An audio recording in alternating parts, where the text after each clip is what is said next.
Welcome, everybody. Welcome to Twisted Tragedies, where we follow all the twists and turns wherever they lead. I am your host, Elise, and we got quite a bit to talk about. Please make sure that you like and subscribe if you haven't already.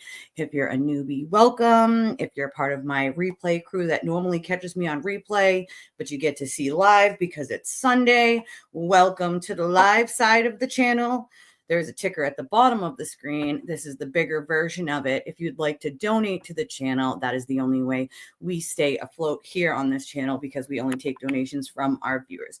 I read them. I don't read government names. I will read your screen name. Or if you want to remain anonymous, you can just put A or ANON, and I won't read it at all. But it's my way of saying thank you, because we don't get, hundreds of dollars or even 100 usually per stream. So I appreciate the support. We're just a small channel trying to grow and do our thing. So if you want to, or if you can donate on Cash App or PayPal or Venmo. These are the options right here. There is a tiny ticker at the bottom. I'm going to pull this big one down, but there's a tiny ticker at the bottom throughout the entire stream that has all that same information on it as well. So we have jury selection coming on Tuesday. Happy Sunday, by the way, everybody. Hi, Leah. Hi, Jane. Hi, Diana. Scorpio. Thank you very much, Leah. Hank is our dude, right? He's the dude, right? So I keep telling people, don't count him out, right? Don't count out Hank. Hank knows what he's doing. He's a highly intelligent individual. He pays attention to detail. Hi, Jennifer.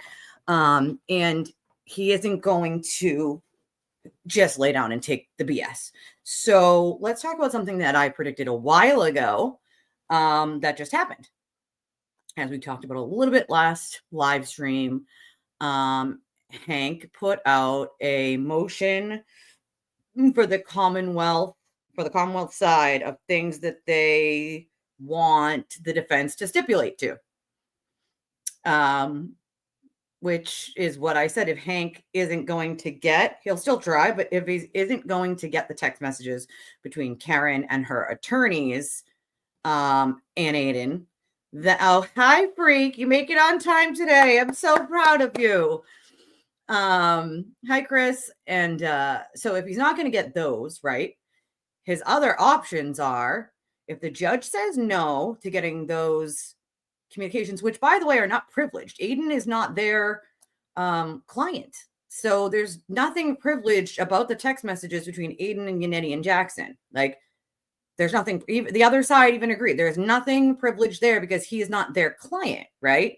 So even if, so people got confused, I think, with the last thing, and they're like, oh, we kind of lost. Like, we didn't lose.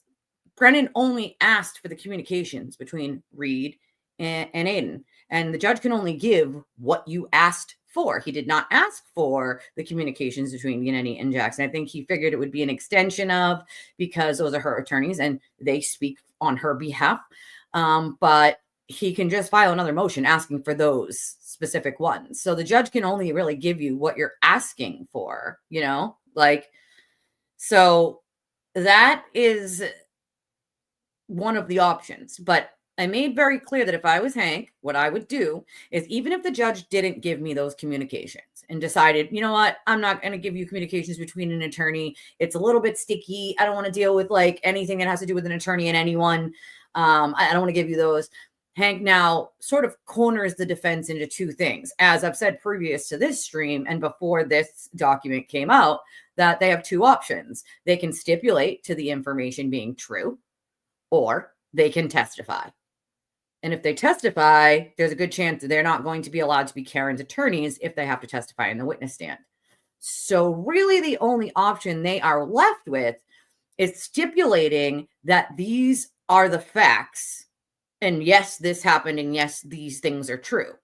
So Brennan has sort of cornered them. If I'm not going to get the communications and you're not going to willingly hand them over and a judge won't give them to me, then you can either testify or you can stipulate. And of course, what came out was that Commonwealth's motion for all the information that they wanted stipulated to, which was the interviews that Karen did with her attorneys there, articles and documentaries, TV shows, any interviews at all. So hi, Crazy Cat Lady, welcome, welcome. So we know that, they're kind of cornered in this. They have two options left, like you can either stipulate to the facts or testify. And if Yannetti testifies, he holds the licenses for Pro Hoc Vice for the rest of the attorneys. So even if he just testified, that's it. There's no more attorneys for her. So, they really don't have another option but to stipulate to the facts, right? So I guess we'll see. But as I had predicted previous to that exactly what I said probably would happen happened. Most of you have been watching me since 2023 know, I let my track record of predictions speak for themselves at this point, because I'm pretty good. My batting average is over decent for predicting what may happen. Judge Canoni's got me a couple times. I didn't ever think she was going to go for a gag order because it's kind of too little too late at this point. So there's kind of no point in a gag order. All the damage of the false information and misinformation has been spread, right? So I don't even know why she bothered. I do know Hank asked for it and I get why he did, but we'll see, right? We'll see what happens. But I do think that we have the jury selection Tuesday. So there's some argument with them being like, well, I want to make something abundantly clear here. Because I was watching Kevin's channel the other day and they were kind of opining about whether the judge would decide in a vacuum or would she consult with other people about whether she's going to swear in the jury before the federal appeals court gives an answer. And I just want to sort of flow off that a little, which is the judge has to decide it in a vacuum. Judges are not allowed to talk about cases, look up cases that they're on, or anything like that. They're not allowed to ask for advice from anybody, including other judges, about any case. That would be a bias. And if anybody found out, they could be tossed off the case. So they have to decide these things in a vacuum. They absolutely have to. Good to see you, Bella. Hi, Diana. I don't know if I saw that one. Was that Pat Brown's thing? I saw Pat Brown's thing the other day. That was pretty good. Hi, Aurora. Oh, poor pup. Oh, that's terrible. My daughter has some service dogs, so we totally get it over here, her dogs are awesome at the hospital. Everybody at the hospital loves them. It's amazing. Although I did get some news on that. My daughter is having her secondhand surgery tomorrow. But she won't be coming home anytime soon. So the doctor said at least a few more weeks at least. The phone is vibrating. But I don't know if I saw that one, Diana. You might have to send it to me. I try to watch everything that has any relevance to any of this. I attempt it. Doesn't always happen, but I do attempt it. Okay.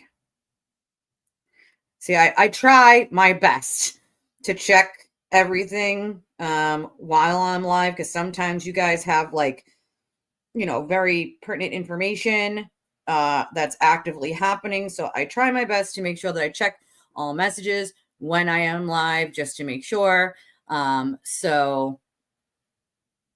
But there are some times where I miss it, and I apologize if I do.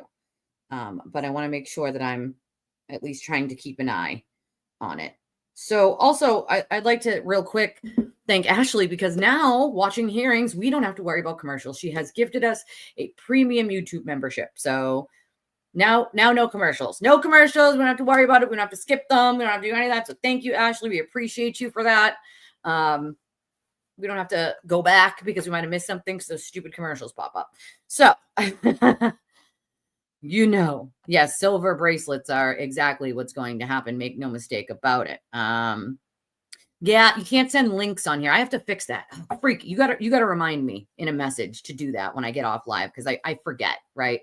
And it's something with YouTube that does it, that like only I can put a link on. So it disappears if someone else does it that's not like a mod. So I got to figure out how to undo that, but I always forget after I get off a live stream, because usually after I get off a live stream, like I have a multitude of people that are messaging me, calling me, trying to follow up with me about something I might have said on the show or whatever. So I get sidetracked. And also, you guys know I have a ton going on. I have one kid in the hospital, one kid at home, the whole shebang. So we got all that. Also, just FYI, if anybody is not super duper busy, I am also looking for another mod. I have 2 right now. Well, I have 3 technically. I have one that pops in here and there. We got Lucy here and Ellen, who are amazing, awesome mods. I need another one that's going to be able to do most of my streams with me. So if there's anybody who watches me a lot, who might have the time to be a mod, to sort of mod with Ellen while I'm live most of the time, I would greatly appreciate it. So Diana said, what is beneficial is to listen to people's comments and podcasts. It's reading between the lines. I mean, I try to make it so you guys don't have to read between any lines. I like to be pretty blunt about what I'm talking about, but obviously there are some times when I can't release certain things, and in that case, I guess you'd have to sort of read between the lines on certain things. But I try to be very blunt and very, whatever I'm saying is what I'm saying. So I try to make it so that nobody has to do that. Lucy, if you set your settings for the chat also to make sure that it hits all, you guys have to remember too, sometimes for the chat, like when you come into YouTube for the chat, it sets the chat for like most viewed or most whatever. If you want to see every single comment of every person, you have to click on the thing and set it to all. And then other comments will pop up. I don't know why YouTube does it. It should just show them all to begin with. But once again, I've found that YouTube also filters out comments on its own. So like, for instance, if I go to one of my videos and I go and I look at the comments on it, on my phone, I'll get an alert that like someone commented, and I'll go and I'll like, top, that's what it says, re-comment on it or whatever. But then if I go onto my computer and look, there are other ones. And then in YouTube, it'll show me that like, I have to go and I have to look, but like, it'll show me like YouTube filtered out like this comment or this person or this comment. And it won't tell you why though. It just says that it filtered it out. So I have no control over that at all. So let's hope not. Yeah, it says top. That's what it does. It's like top versus all on your chat. So you want to change it from top comments to all comments. So let's hope so, right? SW, let's absolutely hope so, because I think they're doing a really good job of having due diligence when it comes to making sure that like they really look into the jury this time, because I think they're very well aware that Hank is very well aware that things may have gone a little wonky last time. And for me, it's abundantly clear that the juror / woman who decided that she was gonna, be on the defense team might have possibly been someone who was free Karen Reed previous to that, no matter what she claims now. It seems very clear to me that she was. Also, any attorney, she has no criminal experience in any law whatsoever. She is a civil attorney. She's only been barred since 2021 or 2022. And I've talked to a lot of lawyers and retired judges, prosecutors, retired prosecutors, people in the legal community, paralegals, and I keep, getting the same sentiment, which is they agree with me when I say it's unethical. It could clip on the heels of the rules of professional conduct because it shows an impropriety, right? You were a juror in this person's first trial. Whether you were a deliberating juror or not doesn't really matter. You were still a juror, picked for the jury for that trial. Now you want to be on the defense team for that exact same defendant. It screams of a bias, and I just don't see how it goes forward. Guess we'll find out. Most people haven't ever tried that before because it's very clear that, at least to me, that it's unethical. But with this defense team, as we all know, they don't give a shit about ethics, right? They don't care about ethics. And I think at this point, it's almost like, you know what? They already know they're in a whole heap load of trouble. A whole fucking heap load. Okay. So for me, it's kind of like, well, fuck it. We're already in trouble. So we'll just do whatever. How much more trouble could we be in? You know what I mean? Like, we already flushed our careers down the toilet. So, like, you know, why not just throw everything at the wall? Like, they're already throwing things at the wall to see if it stuck. But, like, this, I mean, seems like they just don't care anymore, like how much trouble they get in. I think Judge Canoni might be waiting until the end of trial to report them to the bar and give them a public sanction. I think that would probably be the smartest way to do it, to not have it look, and have any sort of bias or any sort of them bitching and whining about it happening before the trial, that you wait until the end of the trial and then you sort of smack them down. I think it's a mistake to do it that way, though. I think the Pro Hoc BJ should have been rescinded and pulled back, but that's just my opinion. And who am I, right? I'm just a dumbass that don't know shit, according to Free Karen. Also, I forgot. On behalf of Free Karen Reed and their wonderful, amazing thought process that you're not allowed to wear blue eyeshadow unless you're in middle school, that's like some sort of new thing. They posted a picture of like me, someone else, and like some other lady, like, I don't know, a week or two ago. It's like, oh my God, it's a blue eyeshadow. Like middle school. Like, oh, I didn't know the color of your eyeshadow nowadays is like some sort of key to like, what if you're a good or a bad person, if you're like intelligent or not intelligent. So just for them today, I wore blue, a little bit of blue, a little bit of gold. We did a whole thing for them, a little bit of purple, like, we're doing a mixture here. So just for Free Karen Reed, I put my blue eyeshadow on for you guys. Okay, go you guys are critical thinkers. I love it. Go you. I wonder if they decided to appeal to Captain Crunch yet. Like, I wonder. Like, they probably did. I wasn't kidding when I said that. Like, this is like the reality we're dealing with in like the upside down world, where someone says like, go appeal to Captain Crunch if you're that pissed off about it. And they actually go, all right, who's Captain Crunch?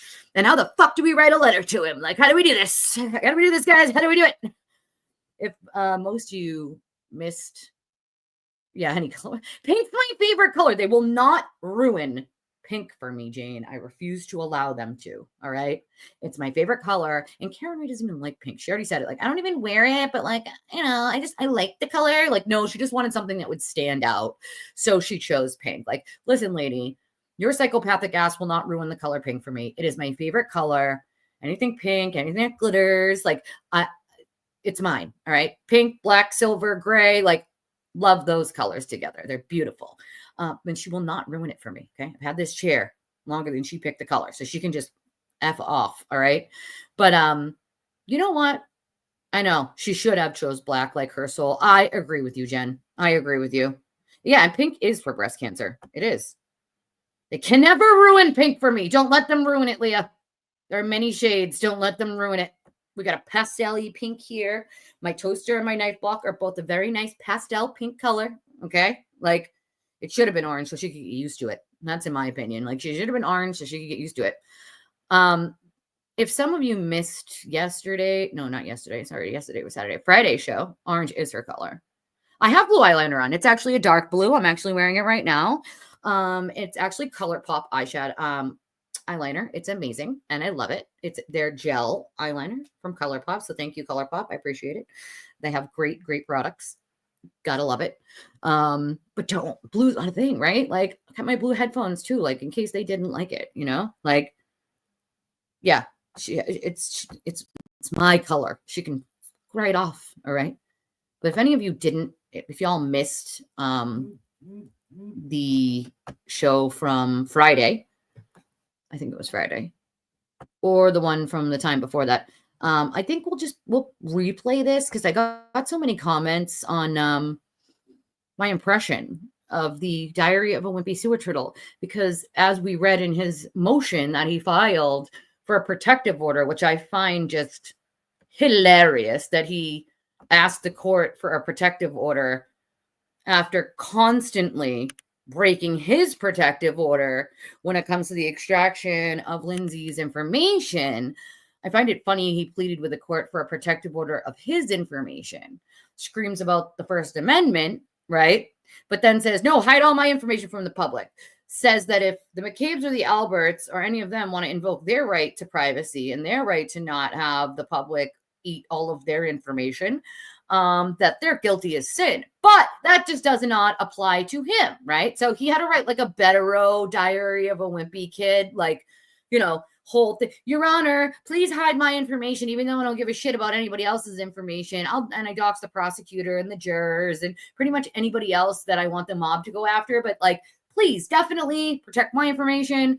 Yep, Dr. Toodle Douche.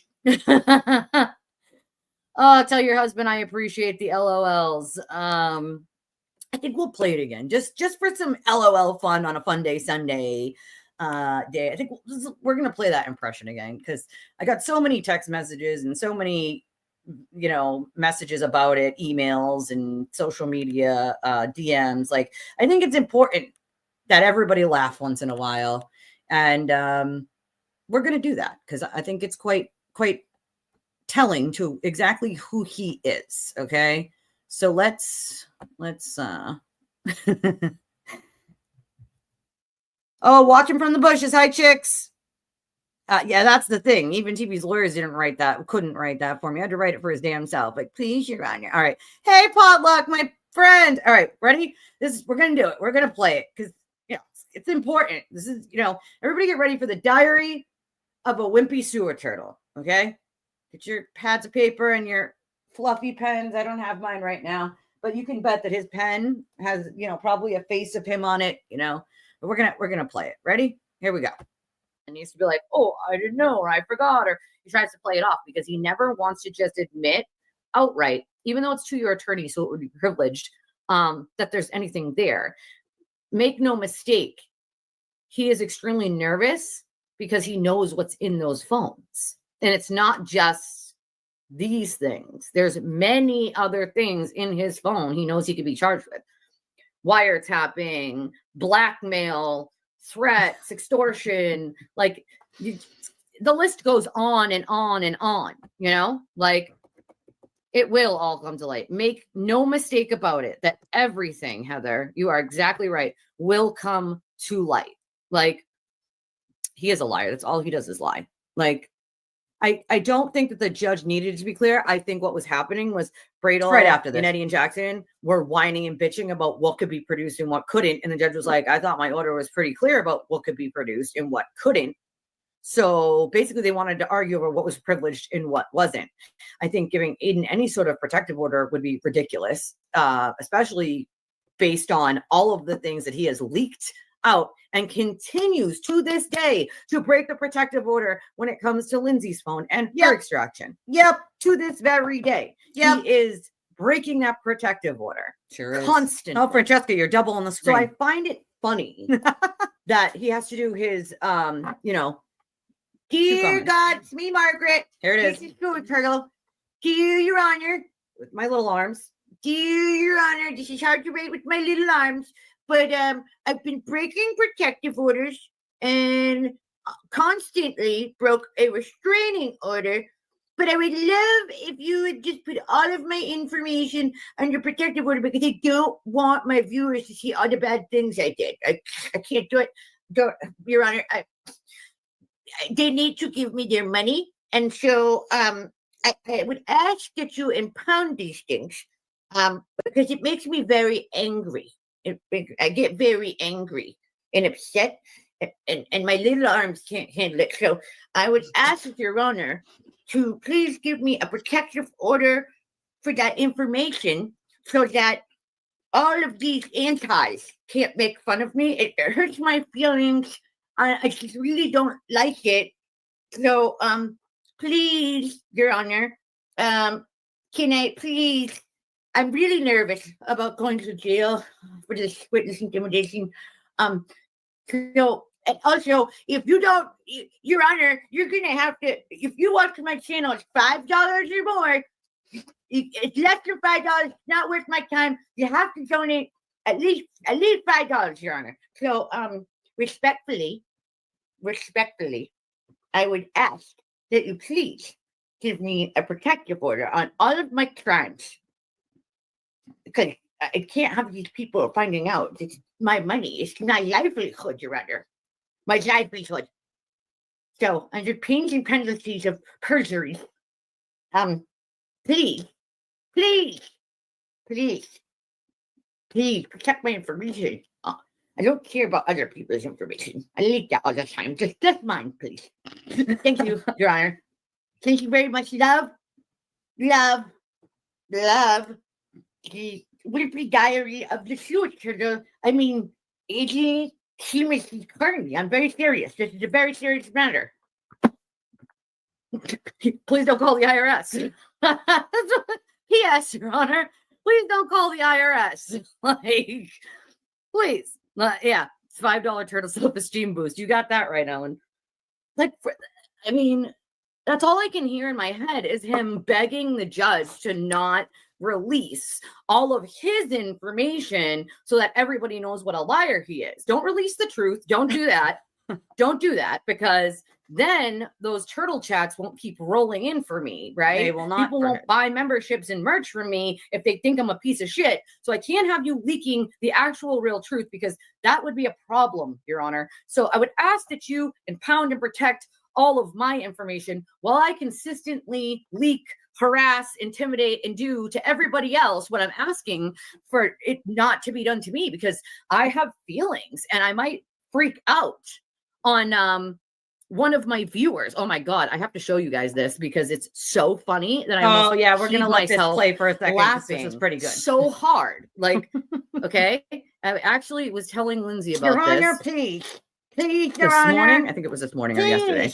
But I have to my show tiny you, arms, okay? please. Because for me, it's like, bro, like this is how unhinged he gets when he gets afraid. So when he gets like worked up and afraid, he oftentimes will take it out on his viewers. Yeah. And especially he wasn't even reading it correctly. Nope. Okay. Person so I have sticking two up things for to him. show you. The one where he says Karen talks too much in her own documentary. You guys are gonna love that one. And that he doesn't like it. He doesn't like it, Karen. He doesn't like it. So doesn't like it. He doesn't like it. Doesn't. Karen. And this one doesn't like it, which I'm gonna show you. That I find hilarious, where he berates one of his own viewers. So funny. Because he's upset that he's reading something incorrectly, and they're trying to like defend him against Karen saying that like he witnessed intimidated, and he reads it incorrectly. So he tells it's utterly disgusting, really, the shit that he says to these people. I don't understand how, like, all right, hold on. It's got to be in my replies then, because I'm not seeing it on this, and I know that I posted it. I feel like I definitely did, but I definitely commented on it, and I know that. Hold on, let's check my replies. Voice goes right through you, and I apologize ahead of time. Real quick. It's funny because this is how he acts when he's cornered and he knows he's afraid. Live. He starts scrolling past the screen to like hilarious. Rage, freak out. I actually never knew that's what it looked like when you're live on X. Some people don't even know that you can comment on a stream when you're on X. But if you're on X watching me, you can. You click that little like arrow thing. You can actually type and then write stuff. I didn't know that either. It took me like forever to figure that out. It did, to be fair. I gotta find this video because you guys are gonna die. It's so laughing at like how unhinged he is. It's so insane. Unhinged, like, dude. You gotta be that like upset. Like that's oh, it's coming. All right, that's sad. Like it's because he knows what's coming for him, and nothing that's coming for is sticking up for him against him playing like the documentary. All right. Hey Frank. And he gets upset because he reads it incorrectly because he has no skills of reading comprehension whatsoever. Why is it going? His face. Here it is. Ready? Puke. I'm sorry. I apologize in advance, but I think look at his eyes. Look at this is an unhinged lunatic. All right. This is the diary. It is of a wimpy sewer turtle. So this is get ready, everyone. It's vulgar, But it shows you how Afraid. unhinged this He's man is afraid. in real life when he thinks like he's in Cornered. trouble. Okay. He knows. So yeah, you're misrepresenting it. He very much is. Okay, ready? Don't talk about this. I say whatever the fuck I want. I'm not here to suck Karen Reed's dick. Yes, Yeah, you are. That is not what I do. Yes, it is. Okay. I keep it real. So yeah, there it is. And again, okay, this person, ban them. Ban Don't them. fucking tell me to shut the First fuck Amendment. up, Deborah. I say whatever the fuck I want on this show, and you sit there and you fucking swallow it. And then you give me a fucking turtle chat. And then you can fucking talk. Okay? Ban her. She's fucking done. Done. I have no tolerance for that whatsoever. None. Don't talk about this. I say whatever the fuck I want. I'm not here to suck Karen Reed's dick. Yes, you are. That is not what I do. It is. Okay? I keep it real. No, you The don't. fact of the matter is, I'm 100% pro Karen Reed, whatever. That fucking He's high as a kite. thing Look at his was eyes. a disaster. Yeah, it was a fucking disaster. disaster. Yeah, it was. And I think she would admit that too. No, I don't think she would. You know, I think she would admit that too. Wrong. Okay, she's telling Karen to shut up. Oh, that's different. All right, that's different. No. But anyway, it has to be fucking said. You don't come on here and tell me to shut up. If she's telling Shut Karen up. to shut up, that's different. But Shut up. You fucking anyway, idiot. learn to use commas then. I don't know. I don't know. Anyway, I apologize. Raged on The you, problem but is like, when you go on camera and you you know, give these people who cares? Like, right? Like, and then we have let's see, Exactly, Lucy. this beauty here. This one it? was a beaut. Yes. Okay. You guys Doesn't are gonna like love it. this one. He doesn't like it, Karen. Okay. Does it? Karen, start taking orders from the sewer turtle like he thinks you will, because he does not like when you talk on your documentary. You talk too much, he says. Let's just be clear here. He doesn't like it. Okay. Doesn't like it. Doesn't like it, Karen. Doesn't like it. Definitionally, is it harassing witnesses? Yes, they're witnesses against me. Definitionally, is it harassment against witnesses? Yes. Don't like that. You Hold don't? on. Oh, then don't do it. In my prosecution. And is he yelling things at them? And is he going up to their front doors and ringing the bell? Yes. But But they shouldn't be witnesses. That's terrible. I don't like that. He doesn't like it. That's not Doesn't like it. This is what I mean. Yeah, it sounds terrible. It sounds I awful. don't I like know. this like too much talking. Don't talk in your documentary. Everything comes out wrong. Like you can hear that, No, it and comes out I know right. what she means, but that's not good. I know that Karen Reed Terrible. knows I'm not harassing any witnesses. Well, she said the opposite, sir. She said the opposite, sir. Definitionally, is it harassing witnesses? Yes, Yes. they're witnesses against me. Definitionally, Definitionally. is buddy. it harassment against witnesses? Yes. He didn't like that. Doesn't like it, you guys.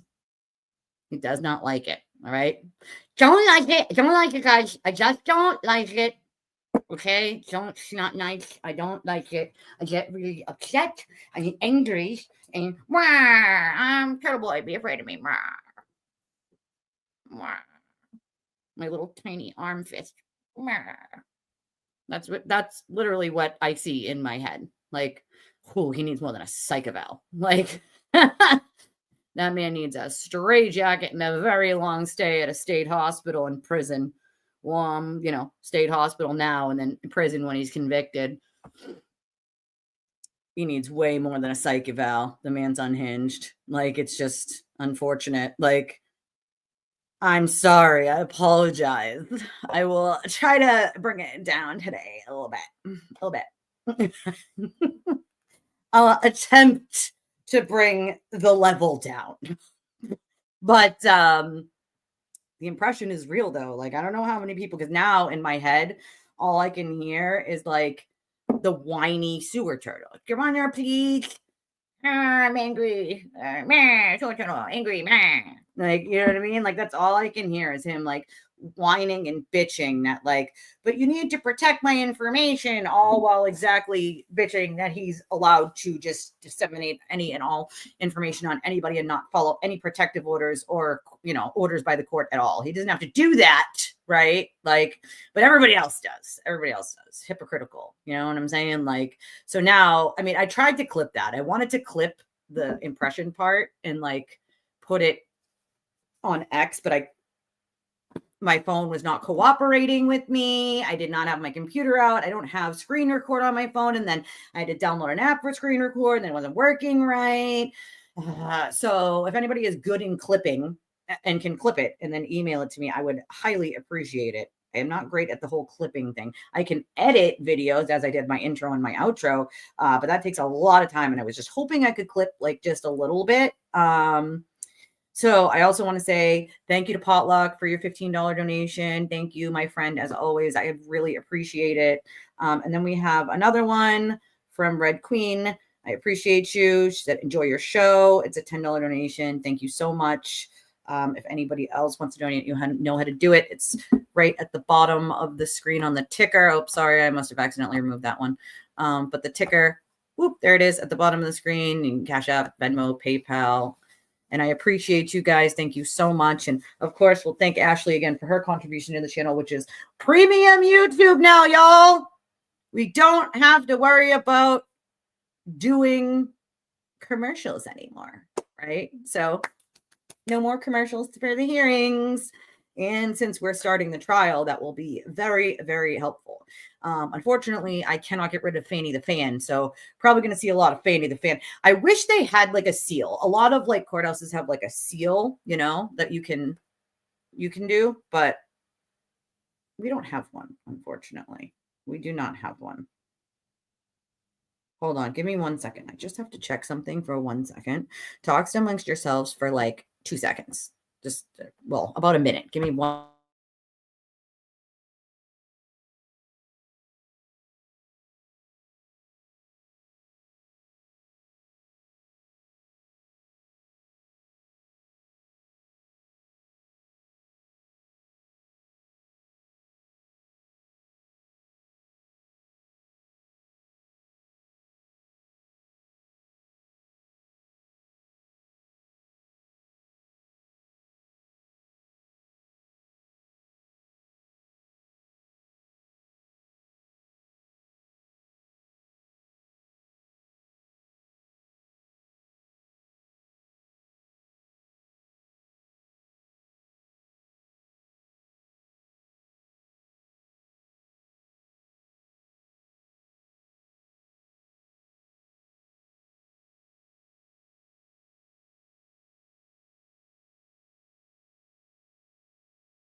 Sorry, y'all. My friend's, my daughter's friend was going to come get her today, but she's got a sore throat. So she was just calling to say that it's probably going to be a different day. So I had to tell my little. Yeah, it was super nice of Ashley. And I really, really appreciate it. Like, you know, I already pay for a lot of costs when it comes to streaming, like StreamYard, Canva, like, you know, a lot of other things. And those amount to a pretty penny. And I'm not a rich person, I'm a poor person, and I'm already struggling, you know, with basic necessities. So I appreciate it, because there's no way I would have been able to add that to my repertoire of paying for things at the moment. I don't make enough per live stream to cover it. So I very much appreciate Ashley and her contribution to the channel by giving us YouTube Premium. It was very, very nice of her. And she's like family to me now. So, you know, a lot of you who know, like me personally, know that I will talk to anyone. Like I, you know, answer emails, text messages, if you have my number, obviously, DMs. But once I get to know someone and they have known me for a while, I will give my phone number, and then you become family. You're like family to me at that point. Like, so a lot of the people who started out just watching me here have now become very dear and close friends. And I think that's how you build a community, though. Like that's how, right? Like is people actually knowing you, right? Like not just what's on the screen, but like you as a person. like, and I think it's important to build those relationships. I have no problem sort of talking to people. Like, I am an open book, like, and I love that people want to talk about it, like about not just this, but anything. I mean, when it came to my friend Miguel's case, and the FBI putting that statement out now about a $10,000 reward if it leads to his remains or him being found. Like, I got a lot of support from people, when that happened, and I appreciated it, because that is one of the reasons I started this channel, was him, and it's funny because they say that, like, they have just gotten more information and developments in the last like year or two. And that's about when I started my channel, and I've done Miguel's case twice. So I would love to hope that, we had a part in them, somebody seeing it and coming forward and saying like, oh, I know something about that, so we can hope and we can pray. But that's kind of the point, right? Is that we can hope that we can help a little, even if it's just having one person come forward, and like, even if they don't feel comfortable coming forward to the police, but they feel comfortable coming forward to someone, anyone, like me or anyone else, like, and we can get that information, omitted who that person is, to the right people, then maybe, just maybe, some of these cases can be solved, and some of these families can have closure. And I hate saying the word closure, because I lost my fiance in a house fire in 2006. And I will tell you, there's no closure. There is just no closure. There's no such thing as closure. He got out of that house and he went back inside to save the rest of the people that were inside. And everyone except two people got out, him and one other person. And I'll never forget that, because that's the kind of person that he wasn't to leave people behind. He had an immense, beautiful, amazing heart. So I know that there's no such thing as closure. It doesn't exist. It gets a smidgen better with a lot of time, but that ache never actually goes away.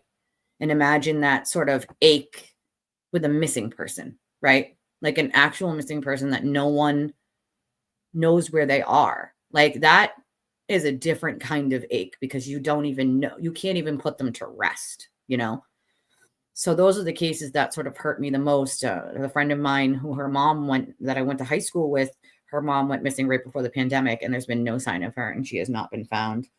Her name is Sandra Crispo, and that one hurt me too. Like, I went on a search for her, and I would do it a million times more.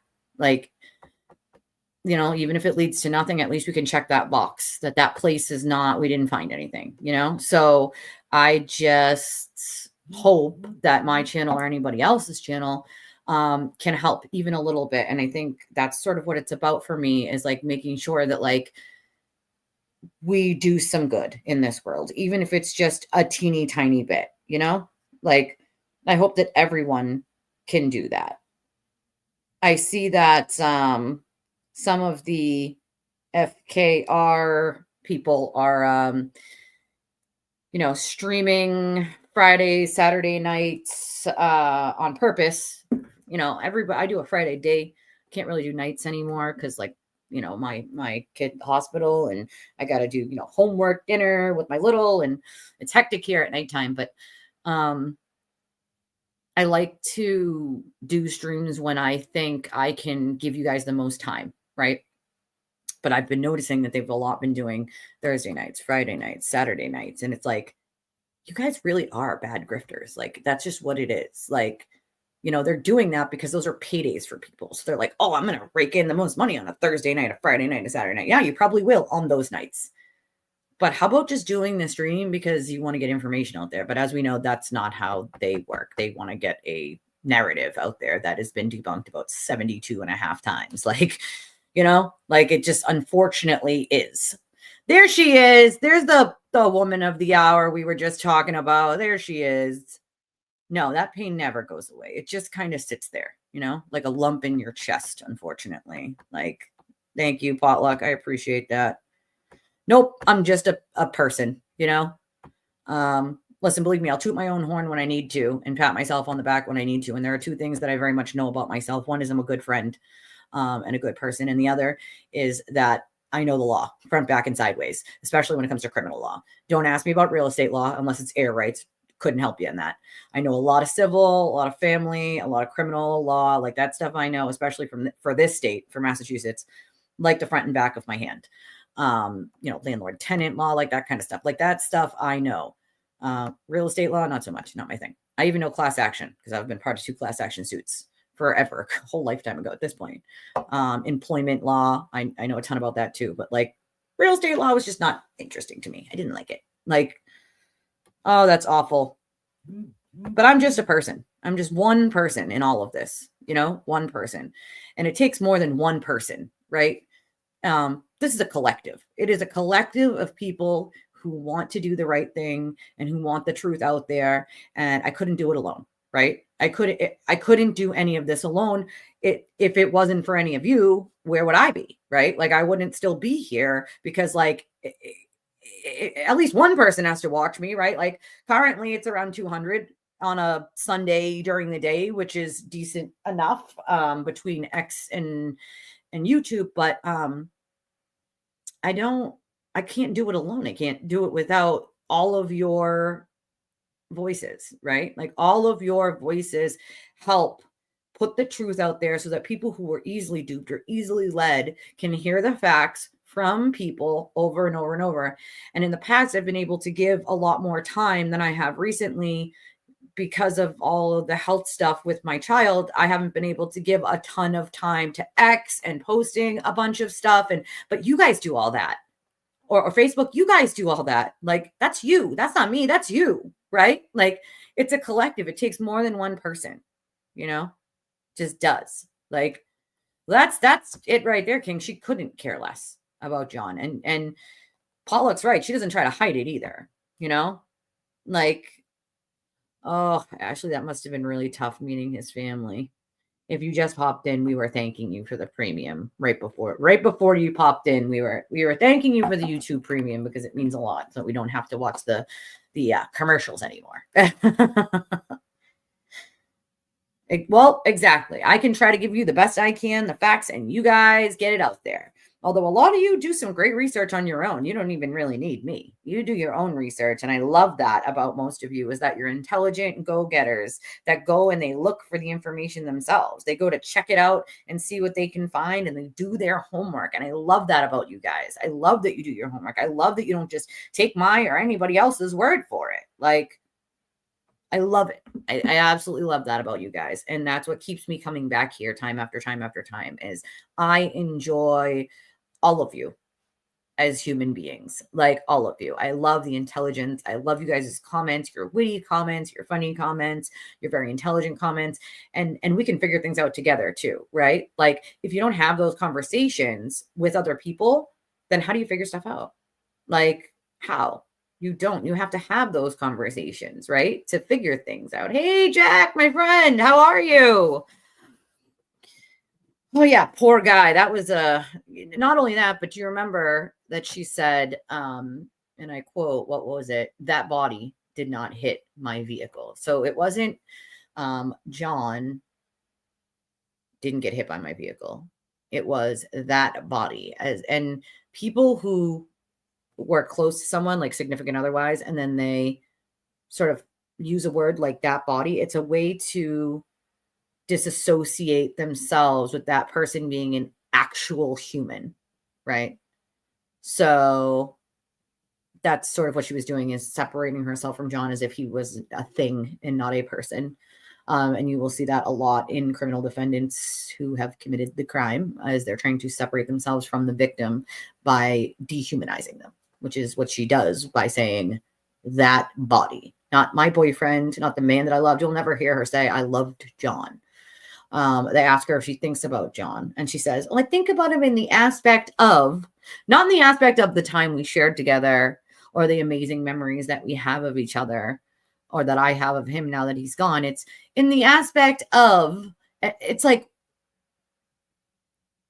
the lack of self-awareness." And I think if you watched Pat Brown's thing on this the other day, she said it beautifully. I've said it before, but the fact that Pat Brown was a profiler, and the fact that she said it, the way she said it was amazing.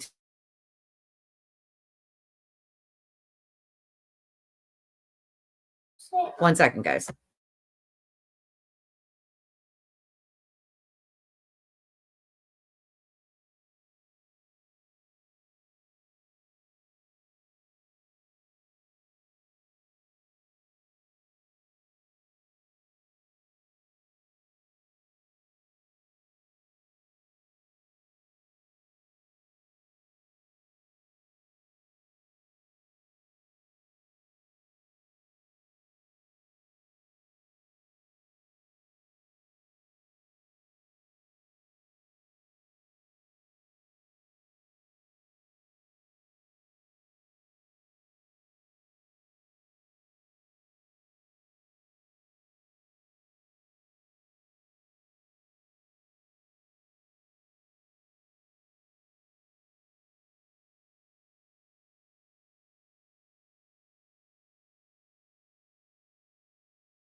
Sorry, guys.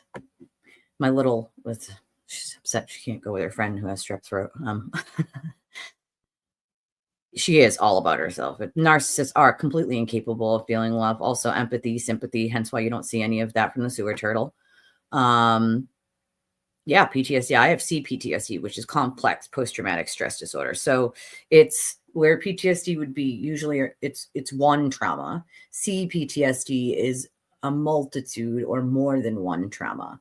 And so that's what I have. But I've been living with that for my daughter's 20. So 20, my oldest is 20. So 20, around 22 years from the time I first realized I had PTSD. I had had it clearly many years before that, but about 22 years since I realized it. And then the next trauma happened around 2 years later. So, unfortunately.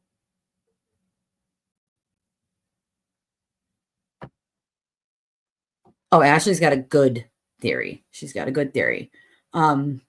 She was telling me the other day, her theory. So she believes that John and Karen were arguing, and Karen was going through John's phone to see if he was cheating. And she threw his phone out the window. The only part I don't agree with is the phone part, only because we know he had it in his back pocket and Karen tried to pull it out, and that's why it ended up underneath him.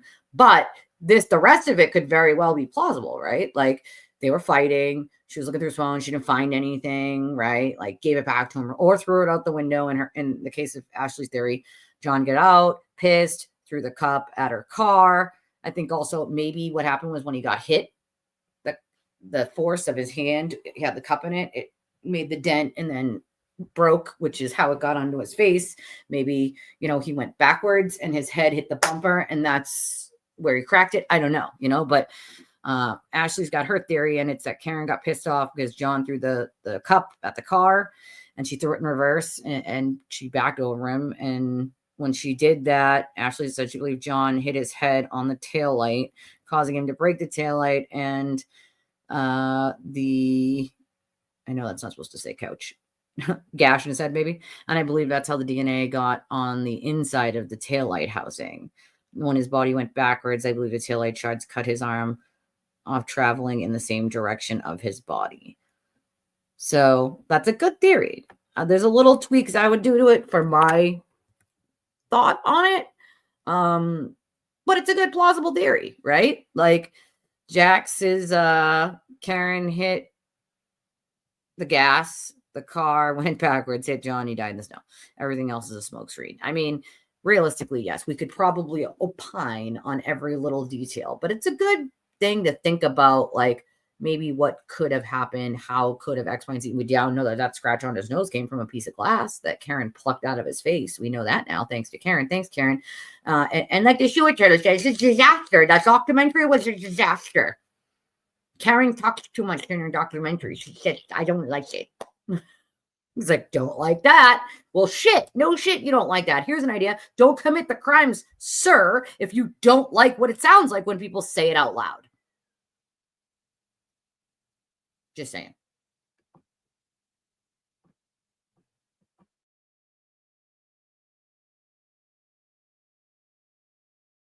Give me 1 second, guys. Hold on 1 second. I help my little for 1 second.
She's very upset that she can't go with her friend who has strep throat.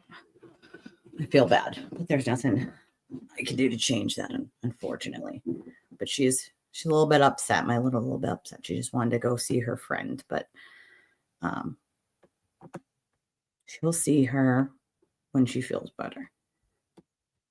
Okay, so sorry, I'm missing some of these. I want to read them. Yeah, it does. I mean, if you saw that clip of her in the documentary as a kid, like, I don't think I've ever seen a more like creepily deceptive looking child in the way that kid looked in that video. That was pure like evil, you know? And the sister, that's another weird thing that we don't know anything about, why the sister is not seen with the rest of the family. Seems to me as if she doesn't want to be seen with them. There's a good reason, you know? Like, so yeah, she did admit about the blood. And then of course you have the Freaky Henry people being like, where's all the blood? There was only six things of blood. No, there was 6 cups, but there was far more blood than what they took. I mean, they don't need to take all of it. Like, well, I don't think they have, 2 atoms to rub together or brain cells for that matter. Cause I mean, there's so much evidence that you can't just ignore, like, yeah, she does. It's like the pay attention to me, pay attention to me, pay attention to me thing. And clearly she liked videotaping herself, as we know. Yeah, Zanny the nanny. It is kind of like a Zanny the nanny did it defense. You're right. It absolutely is exactly like Zanny the nanny. Like Francesca said, the problem is that the straw and bottom of the glass were found on the grass. That's what I said. That was my only problem with that, is that the glass was found next to his body, which means it was in his hand and kind of went with him even after it broke. That's why I said he couldn't have thrown it, because it was right with him, It might have still been in his hand, though, at some point. We don't know, but we also know now that the glass was Karen's glass and not his glass. So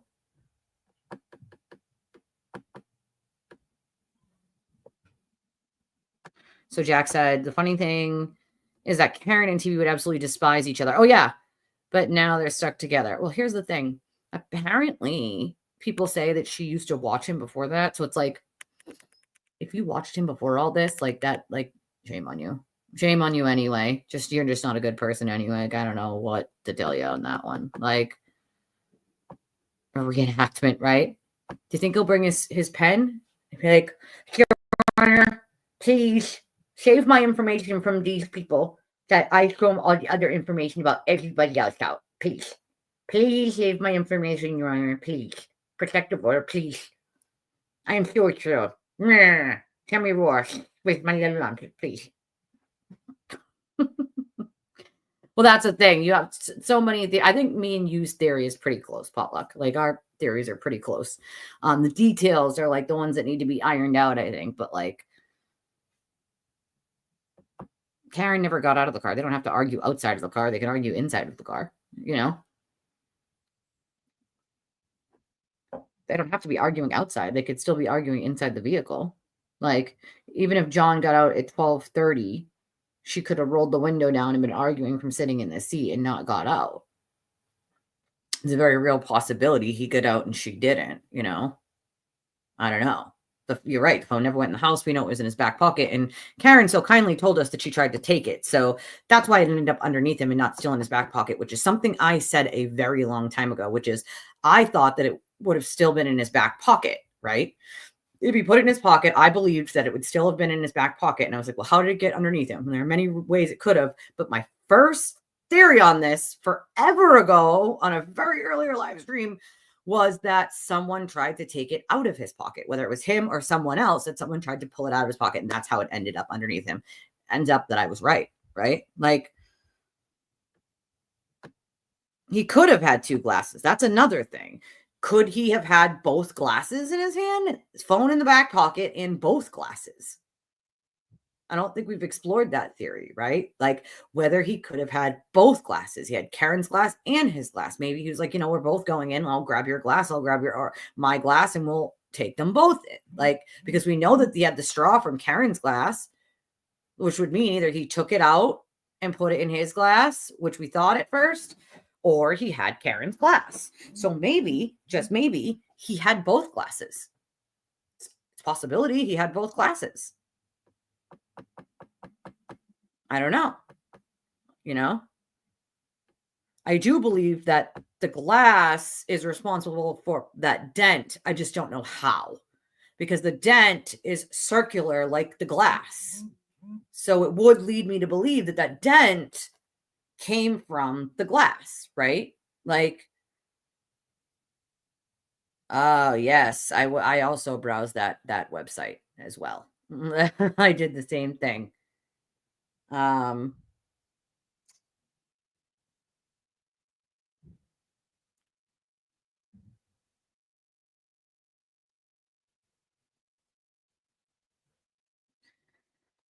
Sorry, I'm about 6 minutes behind in the chat. Bella's mom, yeah, was the trigger. We do know that. We do know that was like the trigger of them arguing was Bella's mom living nearby. That was Karen, set Karen right the hell off, was that little, bit of information.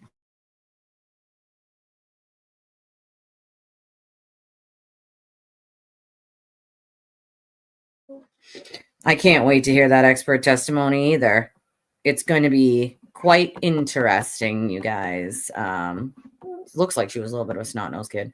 Yeah, Bella's mom. It was somebody that John had dated previous to Karen, before that. So, yeah, it was very troublesome, that video. Like, she is not likable. Do you know how many people I've seen who like just watch it for the first time were like, this woman is so unlikable. This woman is such an unlikable person. She's very like this and that. I'm like, I mean, yeah, that's exactly who she is a very unlikable person, you know?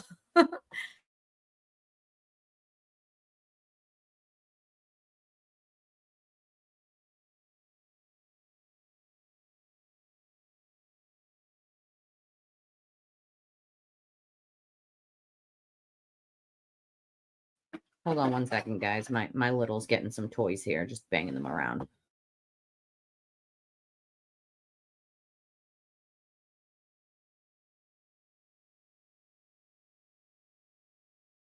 They are very telling, that's for sure. Like, so Jennifer said, if he's holding the glass, his hand would be in a fist and the car hitting him. His fist could have dented the car at a hard impact. Yeah, but the dent it's like a half circle, the dent. So, I mean, it literally looks like something that would have been circular, because you can see this, like a fist wouldn't have made that sort of very perfect half circle or circle.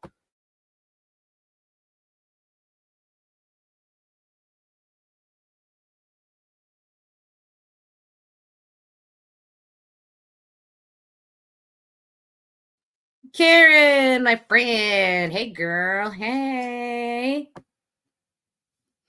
That is very true. It is much easier to convince someone a lie is in fact the truth than to convince them that they have been sold a lie is the truth. Yes, good idea. Good idea. Me and you have a date with me picking your brain via email about some of this. That's for sure.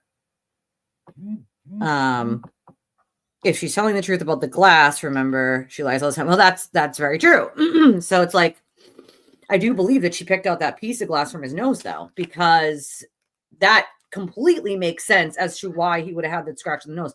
The only problem I have with that is when she picked it out, he would have had to be alive. Dead people don't bleed, right? So did she pick it out when she claims, or did she pick it out right when it happened, or after that? Because if she picked it out at 6 a.m, he was not alive by the time they got to him. He wouldn't have bled. So that's the thing that gives me pause about some of that, you know?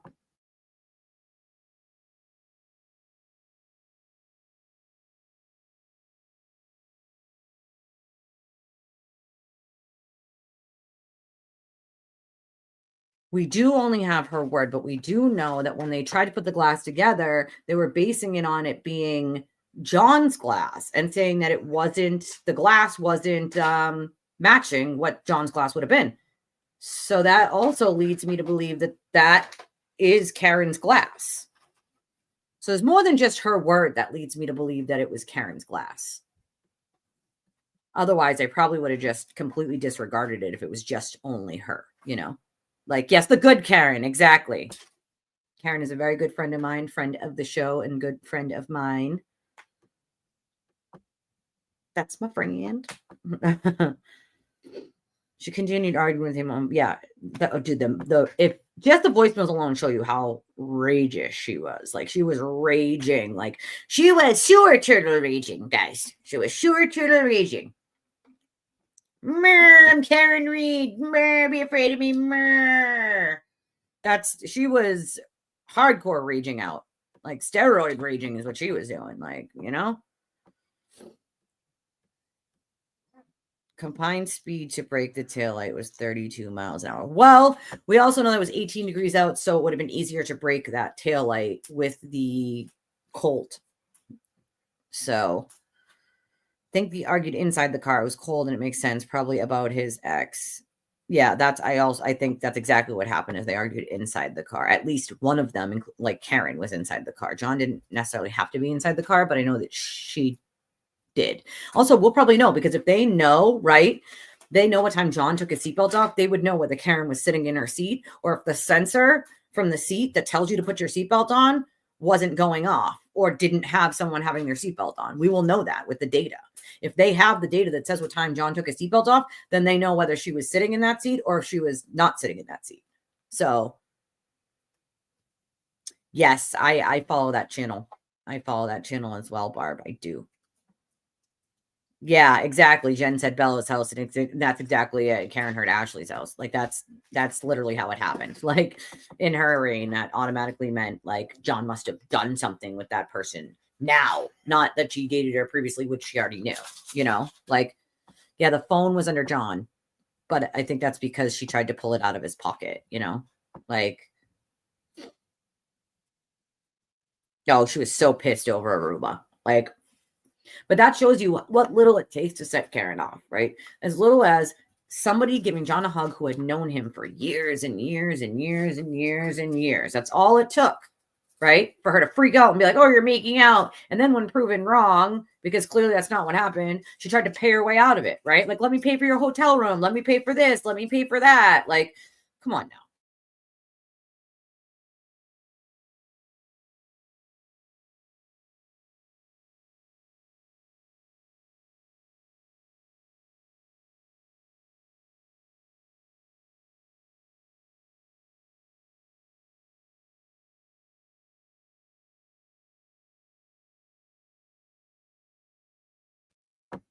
King said that was the trigger. I agree, but what Hank needs to make sure the jury knows, they were arguing for weeks and especially all that day before he died. Hank's got this. Yeah, I know Hank will work it in somehow. I know he's not really wanted to bring in the Aruba stuff, but I don't know how that's going to work out or what other plans he has for sort of that. But oh yeah, her accents. I thought mine was bad. Especially when you get pissed off. Mine gets like much deeper when I start yelling and I get pissed off. But I thought mine was bad. Like hers is much worse. And she's not even from closer to Boston. I am literally from way closer to Boston than she is. So I don't understand how hers became as heavy as it is. You know, I'm actually not a huge fan of the Boston accent, even though I have it. When we were in Florida, people kept asking if I was from New York or Boston. I was like, never say I'm from New York ever again. Never. There's a very distinct difference between New York's accent and Boston's accent. Like there's a very large difference between ka and ka. Like ka is how we say it. Ka. They say ka. Like that's they say coffee. We say coffee. Like there's very distinct differences when it comes to Boston versus New York. So, you know, that's the funny part.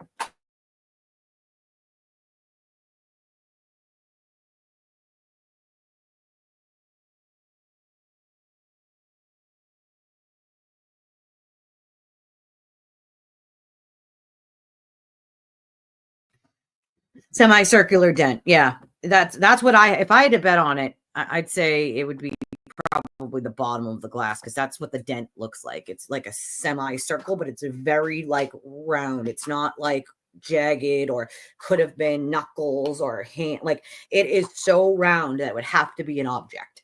Like that's round. So I would guess, just like Free said, that it would be the bottom of the glass, you know? AJ wants to make out like everything was dandy before Bella's mom was mentioned, and it wasn't. No, not by a long shot. That entire day before and day, like they were already arguing and stuff. Like John was pretty much sick of it at that point. Like, well, that's the thing. It had to have come out of his pocket either when she tried to turn him over, but she says she tried to take it out of his pocket. So that makes sense too. So whether it was because he was lifted or because she tried to take it out, either way, that's how it ended up underneath him. Because remember, the cult was screaming like, how did it get underneath him? Somebody must have put it underneath him then, because how would it get underneath him like that? And now, like, I mean, I already just assumed that when he was either being moved or someone tried to get it out. Like that's, I mean, it's one of two things. It really can't be much more. But of course we had the cult with their conspiracy theory that like, oh, it had to have been, you know, put there underneath him. Like that's absurd. It's not put there underneath him. Like, come on now.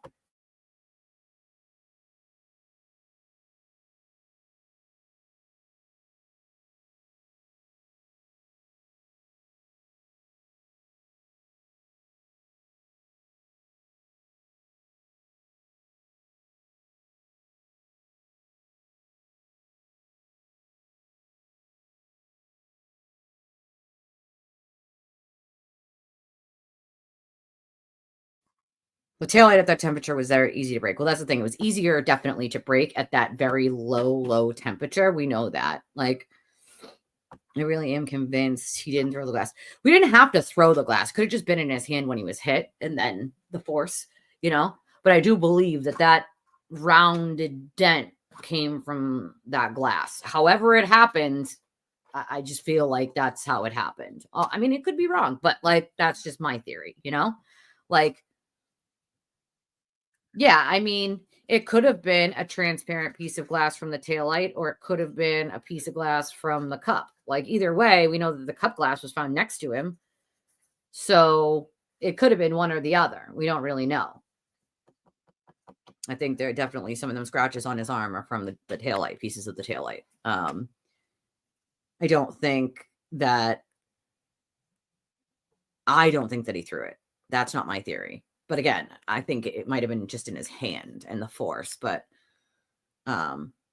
oh yeah, it was, I think we're going months, probably not even just weeks, but months of resentment at that point. Like she said that she couldn't have a relationship with the kids anymore. It couldn't be her, the kids and him. And it's like those kids weren't going anywhere. So I don't know what she thought was going to happen. Like they're not magically going somewhere. Like he took responsibility for them. He's not just, okay, somebody else in the family take responsibility with it because my girlfriend doesn't like it anymore. Like his first and foremost responsibility was those kids. So like it was, you were those kids, it was going to be those kids every time. And he clearly was making that abundantly clear. Like, so she is exaggerating the amount of blood. Maybe the glass was red from initial strike. Maybe it's a possibility. Mark Jude said John left her car at 12:30 a.m., but the GPS shows he never went into the house between 12:30 a.m. and 12:32 a.m. They must have been arguing out there for 2 minutes, or he was taking a piss. Yeah, either one. I'd guess that they were probably arguing by how angry she was. I mean, you don't step on the pedal at 75%, you know, thrust basically to go backwards if you're just hunky-dory, right? Like, I mean, it's a good thought. He could have just a thought. He said, what if John punched the car with the glass in his hand as a sort of weapon? It's a very real possibility that he could have also done that. Aurora said, or he took her glass because she was drunk and he said something to her and left with 2 glasses. That's what I said. He could have had both glasses for all we know. You know, we could have. King said she was actually hurting John for weeks. Yeah, I think he was just done with it, you know? Like, if the glass don't match, let's go to Karen's cabinet and test the glass, see if that's where it matches. Well, she took one from the bar, too. So they both took a glass from a bar. And I think that what they were trying to do was match John's glass, the glass that he would have taken from that bar, when really what they needed to do was match both the glasses to pieces of the glass. Maybe he had both glasses and there were pieces of both glasses on the ground, you know? So, I mean, I don't know. Like, Karen left the bar with her drink and John left the bar with, so they both left with a glass from different places. So there was 2 glasses. And now we know that he had her glass.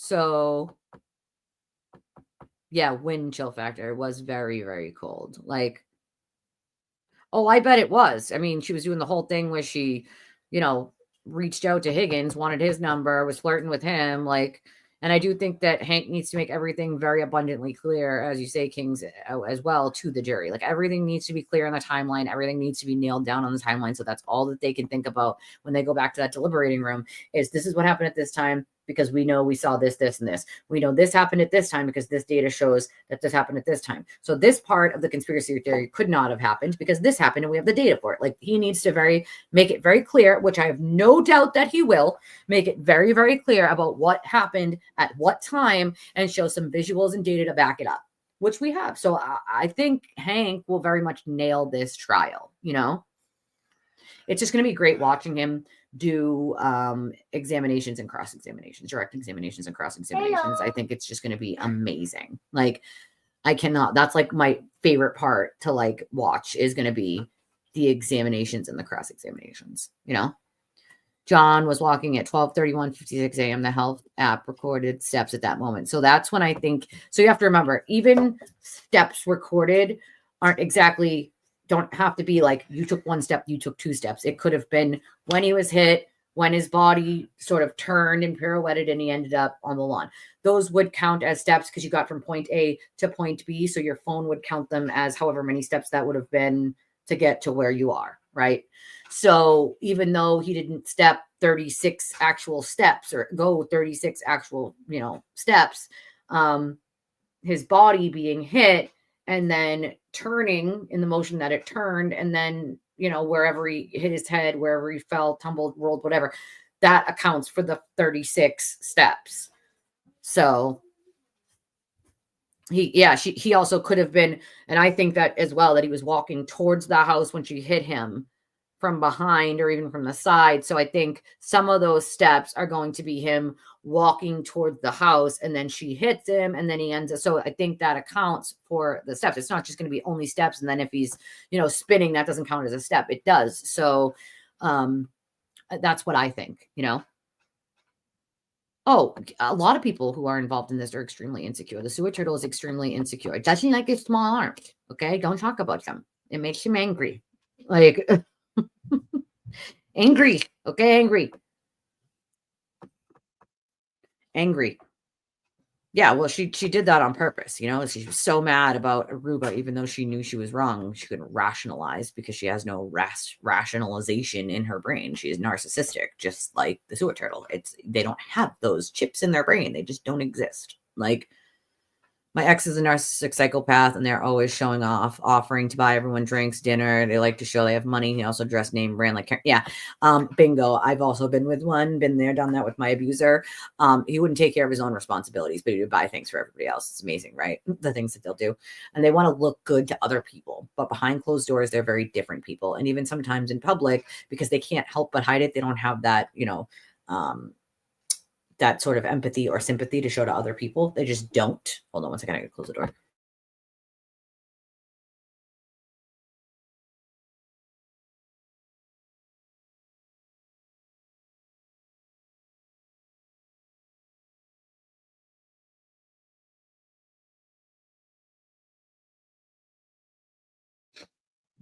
I want my kiddo getting the slime on the rug. I don't want the slime on my rug. Then I'd have to borrow my friend Jamie's rug cleaner, and I know that's just a whole lot of stuff that I would have to do that I just don't have the time for, between everything else that's going on in regular private life, unfortunately. That would be enough motive for me too. If I was on the jury as well, Kings, I totally freaking agree with you there. Hold on one second. We got something coming through here. We have a $20 donation from Claire. Thank you, Claire, so much. I appreciate it, sweetie. Thank you for donating to the channel and supporting the channel. It means a lot when you guys do that. I don't get a ton of them.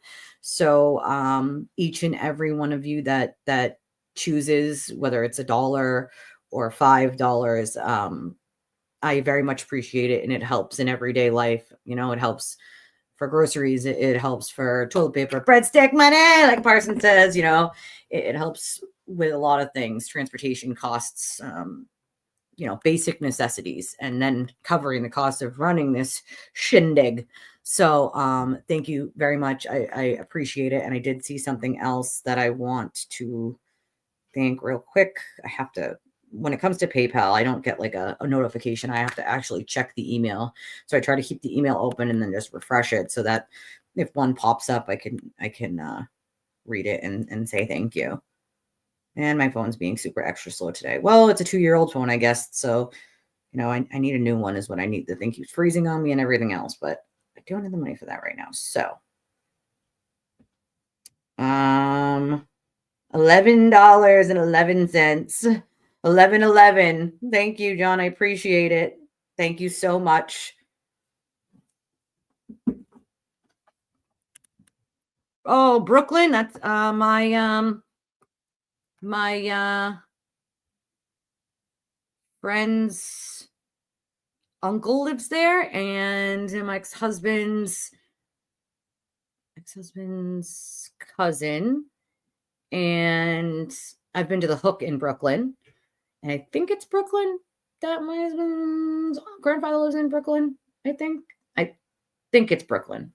I think it is, because I've been to the Hook in Brooklyn way back. It doesn't even exist anymore, but it was a club back then. I went to a rave there when I was like, I don't know, 22 maybe. I don't know. I was so young. But we stayed in New York for the night, and then we went to Times Square the next day. So I know Hank doesn't want to bring in the whole Aruba trip. I don't know if he's just going to do parts. I don't know how he's going to do that, but I know that we heard that he didn't want to, So I pray the new Lexus data show. She went back at 5 a.m. Let's all pray, because I think that would be the ultimate nail. Not that I already don't think the nail's in her coffin, but I think that would be the ultimate nail if they could prove that she went back before she knew where he was. That's why she knew where that mound in the snow would be, John, because she knew exactly. Nobody else, not even first responders, could see them from the roadway. How the hell did she know exactly where he was? You keep missing it. You can't miss that part, Jack. You got to watch it. We played it at the very beginning of this one. Again, just so people could see it. But it's a good impression. It's a good one. You have to watch it. Like, the ulna is a very strong bone. I could see it being okay after hitting a frozen plastic taillight. Listen, I have 2 friends that both broke their femur bones in car accidents. That's the hardest bone in your body to break. And they broke it. So, it happens, dude. It happens. It's all sorts of freak accidents and things happen that, and he had a large bruise on his hand. Bruises take time to form, and blood has to be circulating through the body. I don't think the IV caused the bruise, as that useless ME agreed to. Yeah, I don't know. The ME was a little wonky for me. I did some research into her, and it seems like she worked in New York at one point, and it seems some of her colleagues over there call her eccentric. A little strange, and that they don't really understand her way of thinking. They think that might be one of the reasons why she moved from being in New York. But that's all the information I really got about her, was that she was very eccentric, a little weird, that her thinking was a little off from the way everybody else in those offices thought, that she wasn't really super helpful on cases, and actually sometimes detrimental to the way that she decided things. So I don't know. That's just the information that I got when I inquired. We can all say that great, prayer for Hank and his team. I think that's a great thing. Well, that's the other thing. Let's hope that Judge Canoni can be fair and not rule based on worrying about appeals, because I just feel like that's the way she's been doing things. Like, she needs to just follow the law. Like, just follow the case law and the law, because I feel like instead of denying things that she should be denying, obviously, for the defense, that should be outright denied no matter what judge you were, and things that should have been outright approved when it came to the Commonwealth. If she approves one thing, it's like she'll approve one thing, deny one thing. So she'll deny something for the defense, approve something for the Commonwealth, and if there's something else the Commonwealth wants, she denies it. And I don't think she denies it because legally she should deny it. I think she denies it to be like, well, see, I denied this motion for the Commonwealth. I don't think she had any legal ground to deny it. I think she just wants to be able to say, well, see, I denied it. Like, and not that she just denied everything in the defenses. But if legally you should be denying it, then deny it. Like, you can't be worried about like, oh, well, I legally gave 25 things to the Commonwealth out of 27 and I gave none to the defense. Well, legally speaking, you have sound legal ground to deny all of what they're asking for and to approve everything that the Commonwealth is asking for. That's legally how it works. So like, they could argue that you're biased because you approved all of them, but there's a sound legal argument for each and every one of them, which you give in a decision of whether it's approved or denied. So it's like, there's case law you're citing for each one. So but to me, it more feels like she has to deny something for the Commonwealth just to be like, oh, I denied it. Like, not that there was an actual reason to deny it. Like, that's where it starts to get to me and agitate me. Like, yeah, you can never believe anything just Karen says. There are other reasons why there are certain things that I believe based on like evidence and pieces of things that have been said before, that sort of fit with like the piece of glass in his nose, or her trying to pull the phone from underneath him. So I don't think he threw it. I think he was holding the glass. Yeah, I think that's very real plausible that he was holding it in his hand, you know. Yeah, she was complaining about the kids and how nobody helped. She didn't think anybody helped out enough. Not that they didn't at all, but enough so that they could have time to themselves. Maybe John didn't want to. Maybe he wanted the kids around when he did stuff. Ever think of that, Karen? Probably not, right? Like, profiling evil. Blues Karen Reed hit Officer O'Keefe. Yeah, I mean, I think we all do at this point, and most people who can look at the evidence can say, wait a second, there's no way she's innocent or not guilty of this. Like, you know, he stopped her from leaving Fairview. He wanted out. I do think he wanted completely out of that relationship, and she just was not getting the clue, you know. I think so. His experts have all been allowed. I don't think you'll see any of the Commonwealth experts not be allowed. If you allow in Russell and you allow in ARCA, then you don't have a choice but to let in every Commonwealth expert, because they're all credentialed. They all have an actual basis for their findings, and they were all given all of the evidence, not just pieces of the evidence. And if you let in Dr. Russell and you let in ARCA, you really don't have any legal basis to deny any of the Commonwealth's experts. You just don't. Like, so... Yeah, well, that's exactly it. It was like to get back at John was the reason that she texted Higgins.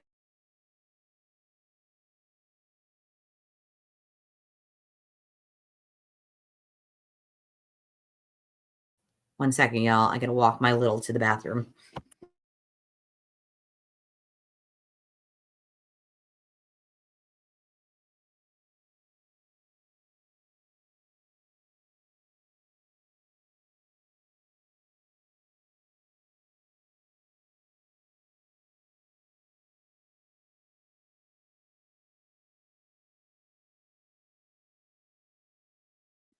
Usually it's because she's afraid of the dark that she doesn't want to walk to the bathroom, which is 10 feet into the other room. But this time I think she just wanted me to walk with her to the bathroom. Yeah, I'm thinking he had both. Like, that's what I think. I think he had both, you know? It is. It's good to see when anyone isn't going with the mob. You know, a lot of people get a lot of harassment when they, believe me, I've been living it since 2023. And I literally mean every single day. There is not one day that goes by that I don't get some nasty, evil text message, email, DM. You know, I used to get fake deliveries all the time that weren't paid for that would show up at my house, like you name it. And I've dealt with it and continue to deal with it. Phone calls, prank phone calls, like they don't have limits to what they choose to do. Unfortunately, they just do over and over and over. And they don't care who they hurt. They don't care. Like going after a terminally ill kid. Going after my terminally ill kid was probably one of the lowest things I have ever seen in my entire life from that crew. It's just gross. It's disgusting. I don't understand it. I probably never, ever will. But it's like, if that's all you have, then, I mean, hey, sure, whatever. Like you have nothing else but to argue, right? And try to take insults. You don't actually have facts. It's kind of sick.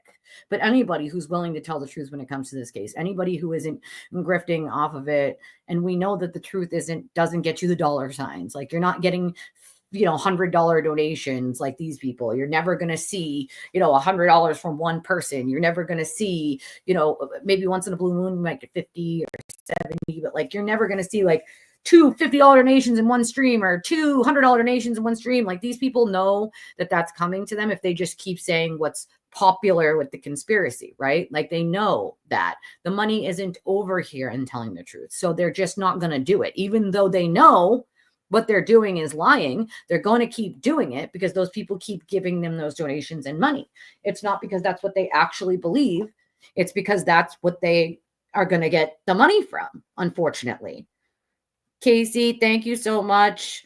We have a donation from Casey, $6.20, and it says, enjoy your channel. Thank you for all you do. Thank you, Casey. I appreciate you very, very much.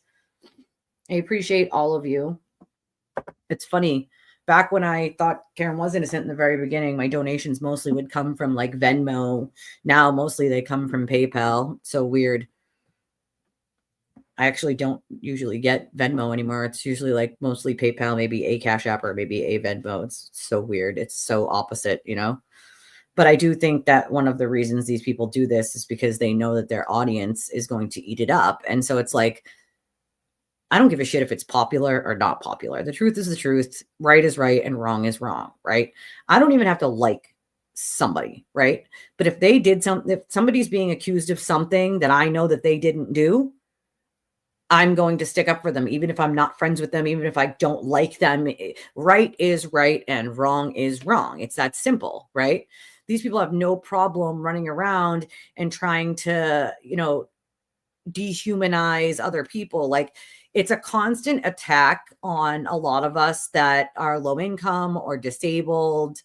They love that one. That's their favorite thing to do. Like dubbing there was more than 5 of us, by the way, that went to the first protest, the food stamp 5, when most of us don't even receive food stamps. I wish I did. I don't. But like that kind of thing, like trying to dehumanize people. Like, yes, I'm a poor person. Thank you.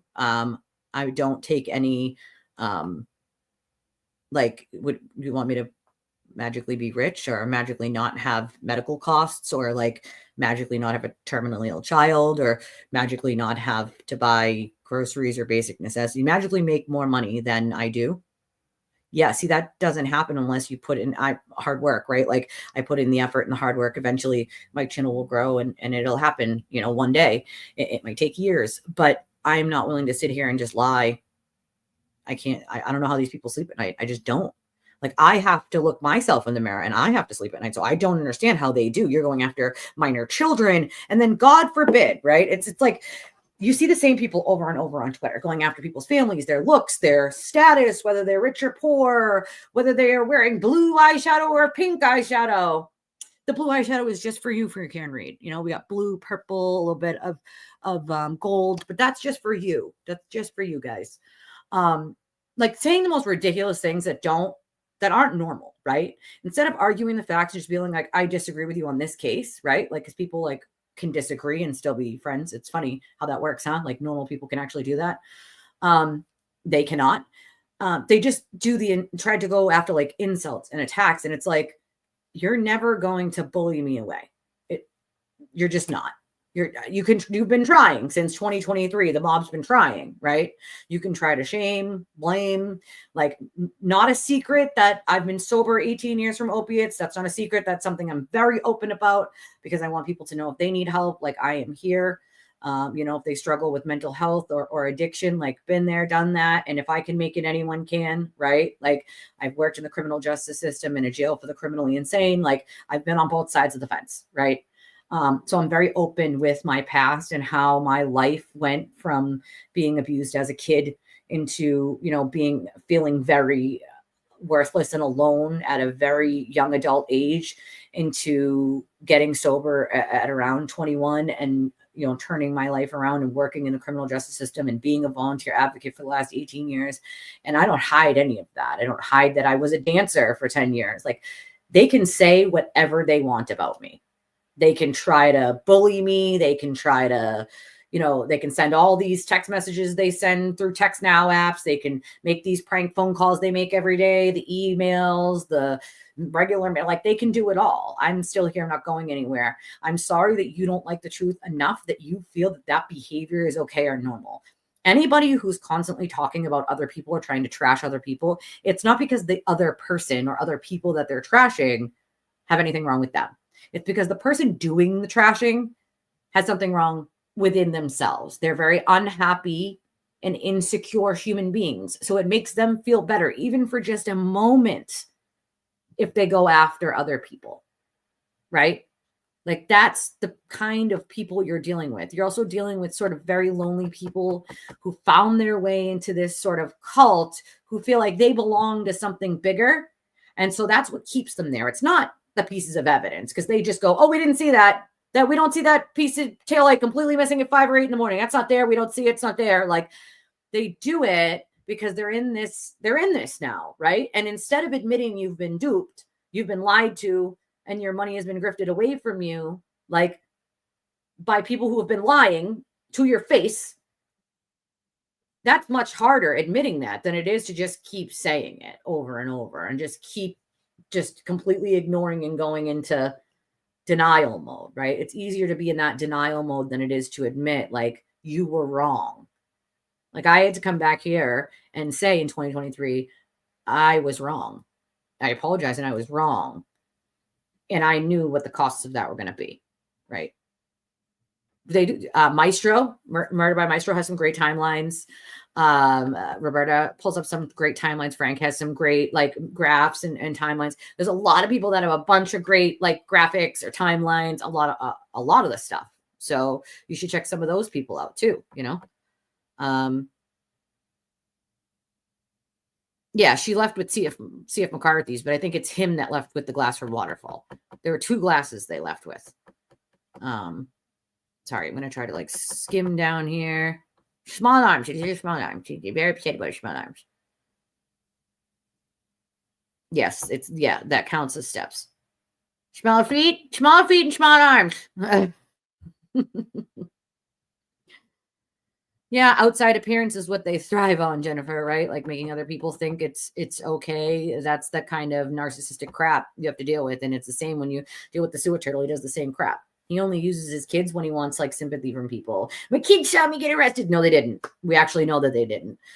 So he used that as a way to have people feel bad for him. And it's like the only time he brings his kids in is when he wants to gain that sort of sympathy. It's like, bro, you talk about people's children 24/7. Nobody talks about your kids because your kids didn't ask for you as a father. It's not their fault. Like, it's not their fault. You suck at life. Why would anybody want to go after children, minor or otherwise, of someone else just because you don't like what they said? I mean, that's just utterly disgusting. And I don't care if it's children, grandmothers, fathers, mothers, like, you know, go after someone's family, like you're the sick individual. There's something wrong with you. Like you talking about people's looks, their families, their weight, their how much they make, like there's something wrong with you, not something wrong with them. And I'll say, like, I respond to some of that once in a blue moon. Most of the time I just ignore it because it's irrelevant in my world. And it's like, you're just making shit up. So it's like, I know it's not true. Most people know me and it's not true. So I just ignore it. Like you can keep saying things that aren't true. It doesn't just magically make them true. Right. So most of the time I ignore it.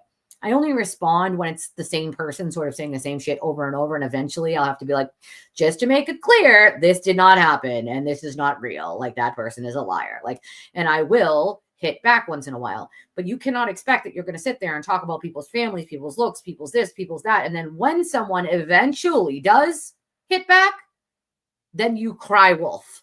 You run to the police station, you cry wolf, you say it's cyber stalking, you say it's harassment, you say, oh my God, I'm running to the police station because you said something about my family, while actively, literally going months and months and months or years in the Sewer Turtles case, talking about other people's. It's just the most amazingly hypocritical lack of self-awareness I've ever seen in the entirety of my life. Here's an idea. If you don't want other people talking about your family and your life, maybe don't do that to all of the people you keep doing it to. Like that's kind of maybe common sense a little, but like they just don't have the common sense. It does not exist in their world. Like it just doesn't. It just does not. Like, Angela, hey, I know I'm behind in the comments. My bad. I like to try. Unfortunately, I am not one of those channels that like makes you say something 17 times until you have to send like a super chat or a donation for me to read it. I try to read them all, unless it's somebody being like, yep, hi, hello. Like those ones I obviously don't read or put up on the screen, but I try to read and get to every point on every comment as best as I can. I get the point of some content creators doing it, ignoring certain comments so that maybe someone will send them a donation. It's just not how I operate on this channel. I think that's rude. I think it's ignorant. I think it's just another way to pull money from people. If people are going to donate, they're going to. No amount of ignoring them. I think you shouldn't be pulling it out of them by ignoring their comments. I think that's a little much. So I try to get to all of them. So I am a little behind. I'm sorry, about 10, 12 minutes behind on them. I think the bruise on his hand is from the impact with the car. Very, very well could be. Very well could be. Yeah, anything was possible. Like aliens could have done it. Like that's what I got from that. Was like, oh, anything's possible. Like, oh yeah, the aliens could have done it, lady. Like, yeah, I've lost a little bit of trust in the judge, but I don't lose that same trust in Hank. I know Hank can do this. I know he can. Like, I don't either. I just don't understand. Like, if she knew how to apply it correctly, it looks like she applies it correctly when it comes to some of the denials. The motion to dismiss denial, which we knew was going to happen, was written beautifully, cited beautifully with the cases that it was cited with. And basically, what she said in that like 19-page document or whatever it was like over 16 pages. I know that as I read the entire thing. Basically, most of the arguments that the defense made, she literally says in it, they're baseless. They are baseless, and this is why, and these are the cases on why. They are completely baseless, like baseless arguments. Like, and usually when they make those arguments, exactly what I tell you guys, it's completely baseless. It has no legal teeth whatsoever. Like, because the defense keeps just like throwing shit at the wall and knowing it's not going to stick. So I don't even know why they're doing it at this point. Well, we do. It's to rile up their base of cultists, but yeah, she is way too afraid of appeal, Oh, she's definitely defense heavy, but remember, she was worked for the defender's office, so she was a defense attorney when she was an attorney. So, dude, if I were her, I would retire after this case. I don't know. I don't think I would do another one. Like, I don't, Yeah, everybody should believe what Karen says. And I don't think she accepted that he wanted out either. Like, yeah, we can keep wishing, unfortunately, but it's not going to happen. I wish, Jack. I really wish. I wish. Yeah, they are crazy. Like, I kid you not when I say absolutely freaking bonkers. Like, when I told them to go appeal to Captain Crunch, I guarantee you some of them were looking for Captain Crunch's, address and phone number to dox poor Captain Crunch. Like, like, go appeal to Captain Crunch. All right, what's Captain Crunch's number, guys? Like, we got to get this information out there. We have to, it's a coordinated effort. We got to appeal to Captain Crunch. Like, that's the Jalula land that they live in. Like, I can't be any more serious. Like, that might be it too, that he took her drink from her and was like, no more for you. You're too drunk. You're done. Like, you know what I mean? That very well could have been why. Like, oh yeah, the butt dials. The butt dials, the fake 2:27 a.m. that didn't happen until after 6. And then insults. Like, oh, I'm gonna have to. 11-11. I was in a mood for ones, but not 111 and 11. I'll take it. I don't care if it was $1.11. I appreciate it. Thank you, Jack. Anchovy. I don't like anchovies. I can't do it. I would love a pizza, though. I'm not going to lie. That sounds absolutely delicious. Yes, thank you, Casey. I appreciate it very, very much. Nope. I'm just a normal, everyday person, and I kind of wish, Kings, that other people would take that thing that our grandparents taught us, which is like, treat other people the way you want to be treated, right? Like, include everybody, be inclusive, be kind.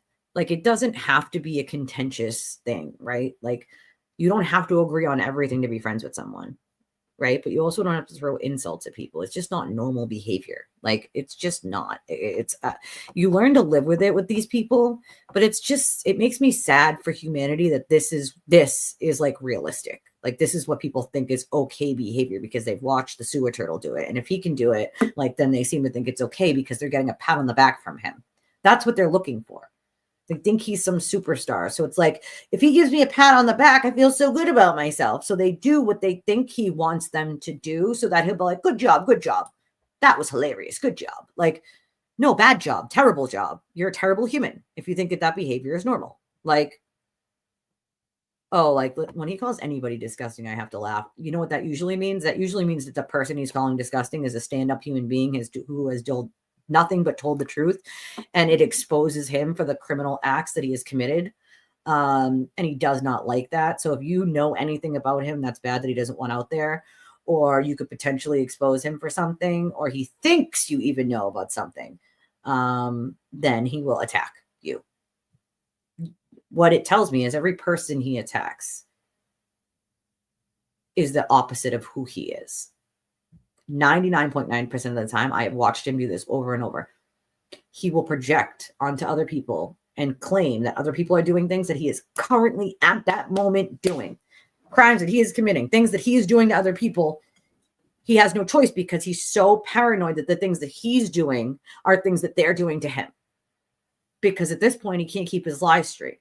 Like, you know? Well, that's the other thing, right? We know who we are. I don't need a bunch of cultists to try to tell me who I am who've never met me a day in their life and know nothing about me. Like, you know what I'm saying? Like, yeah, let me go tell my neighbor all about herself that I've never met before because she disagrees with something I said online. I'm going to trash her. That does that make sense? Like, no, it doesn't. Yeah, threatens children. Like, what? What? Like, and yes, it's always a projection. Always a projection. Make no mistake about it. It's a pattern of behavior with him long before the Karen Reed case existed. Like, you do know something isn't right, you know? And they blame you. They blame you. It's always about who they can blame. If you ever notice that both him and Karen refuse to take responsibility for a single thing ever, they never will. They never will. You know what? I'm proud of me too. I appreciate it, guys. I am proud of me too. I'm also proud of everyone else who's been down that road because it is a hard road to walk. It is not an easy road, and nobody should walk it alone. And everyone should know that there is someone out there that gives a rat's ass about them. And, you know, I know that I'm just a stranger to most of you, but I do give a shit. I do. And if there's something that anybody needs to talk about or just wants a shoulder to lean on, I am always available. I will always answer my messages. You will always hear back from me if you send one. Yeah, I do think they need exactly that, Bella, a PowerPoint of a timeline. Yes, you do, girl. Yes, you do. There are some great funny ones. Yeah, never went in the house, you know? Sure, Deb, of course. So, second degree versus voluntary manslaughter. Second degree in Massachusetts is different than second degree in other states, okay? So, second degree does not, in C, which is under our law, second degree C, does not require intent, right? It just requires that a reasonable person would have known that backing up in the snow while DUIing, okay, could have resulted in injury or death to someone. Now, that's all they have to prove. They don't have to prove intent here in Massachusetts. In other states, they do have to prove intent. But for second degree, they do not.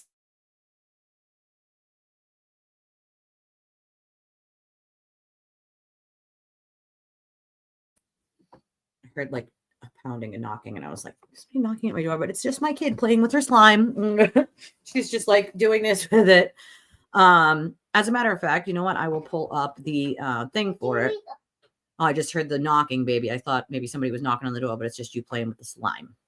No, I'm trying to make slime. With your slime? You're trying to make slime with your slime? Like, that doesn't make sense.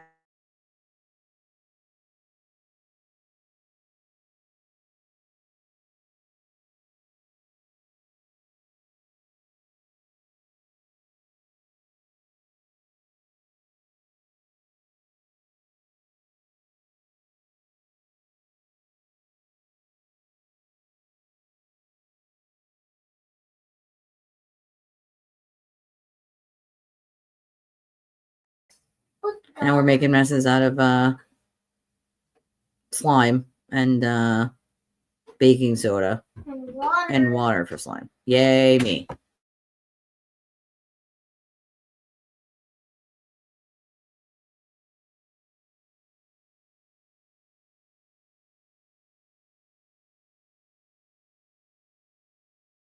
One second, I'm going to pull this stuff up. Hold on.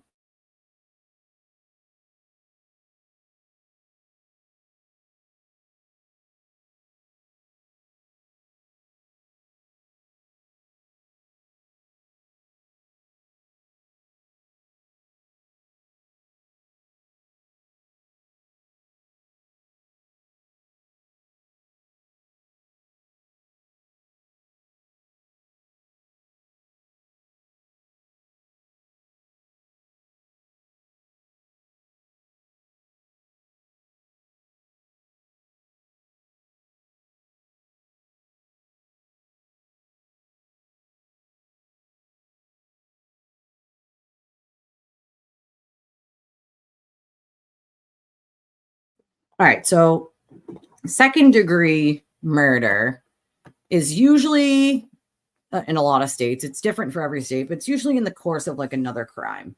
So in this case, it would be the course of a felony, OUI, DUI, right? Like she's driving drunk, and that's already a crime itself. Yes, you can have that. Go ahead. So, you know, that's already a crime.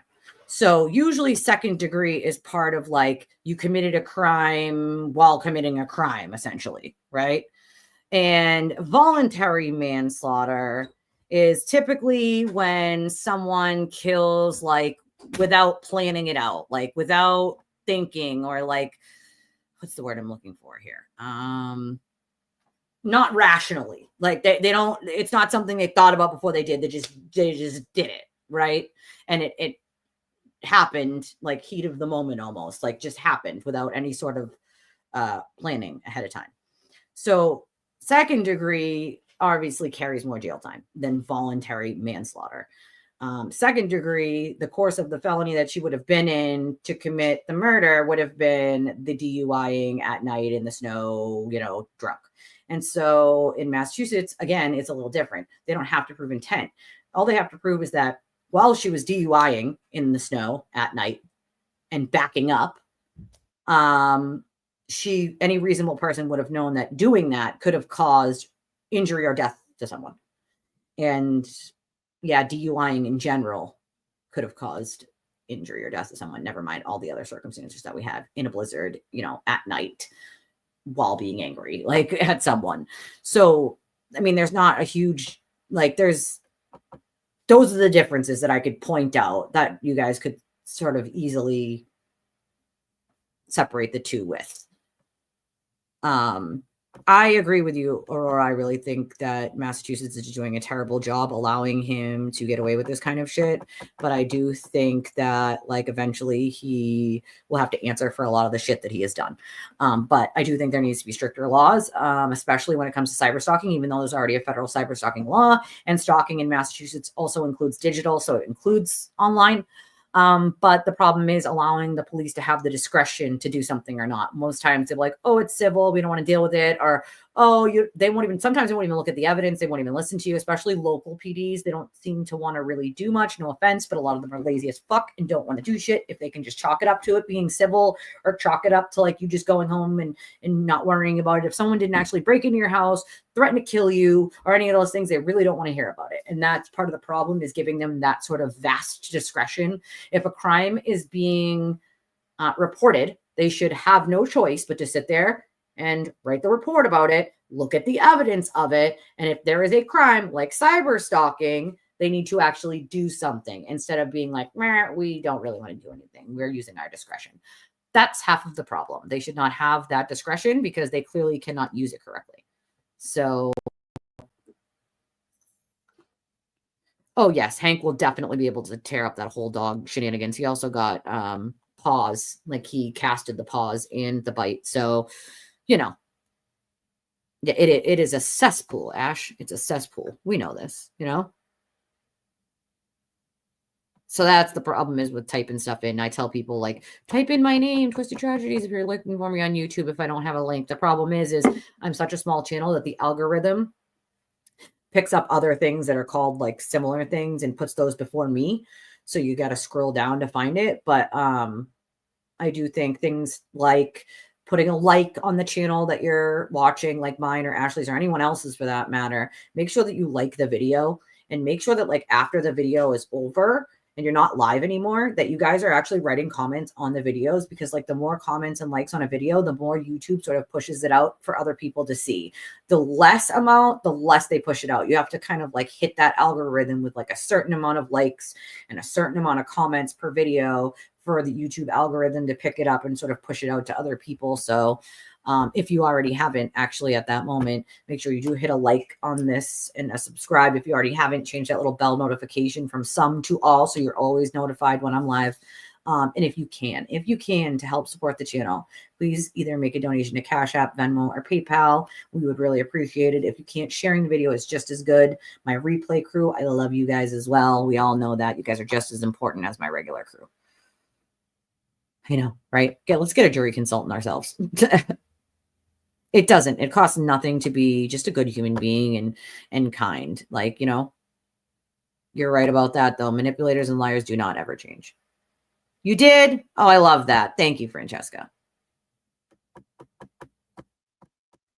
You'll love Ashley. She's got some funny stuff on there, so I'm glad that you subbed for her.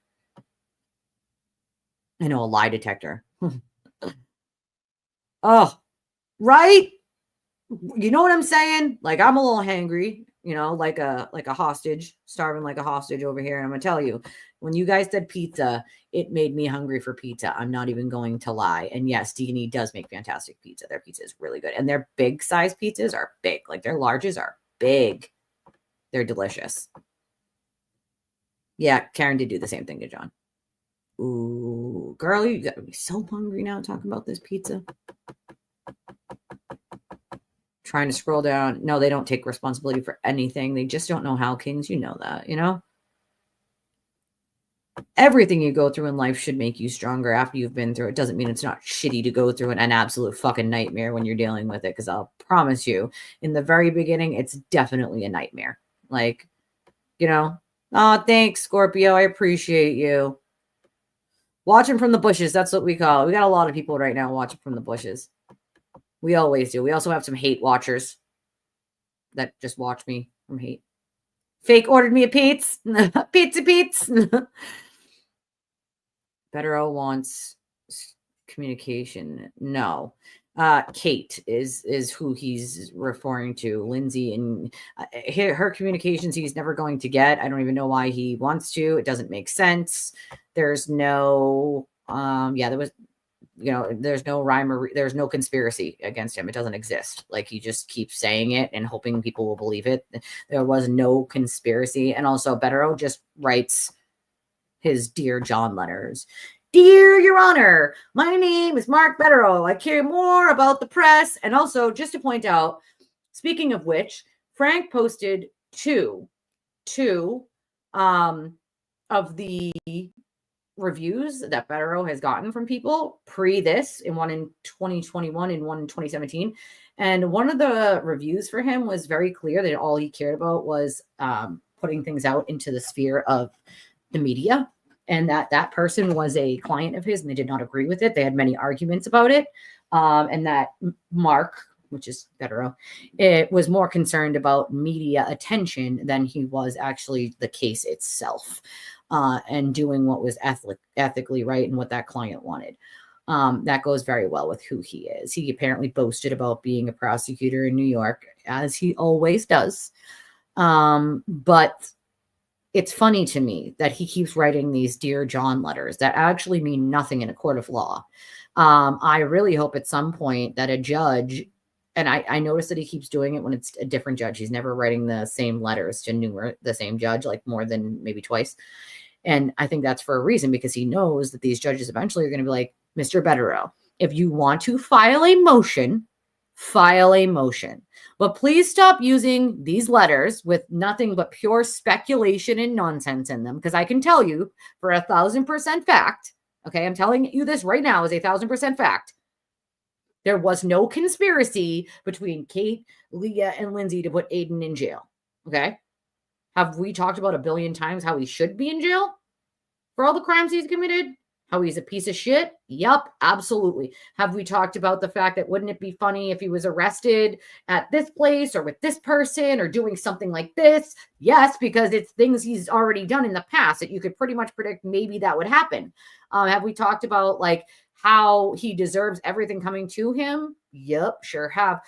That does not equate to some sort of conspiracy to get him arrested. Everything he has done of his own accord. Nobody was holding a gun to his head when he went over to Lindsay's house and sat there and threatened her and her children and friggin' for hours and hours mentally and emotionally tortured her while he demanded that she allow him to go through her phone and take notes. Like nobody forced him to do any of that shit. He did that of his own accord. Okay. All of the things that he has done and all the crimes he has committed, he did by himself. Nobody put a gun to his head. Nobody forced him to do it. He did that shit on his own. So for him to sit there and say it's some giant conspiracy to set him up is the most absurd thing I've ever heard. And not only is it the most absurd thing I've ever heard, let's go back way before Karen Reed's case ever existed. And how many times do you think that he said that he was set up or a conspiracy happened against him before Karen Reed ever existed when anything damaging about him came out?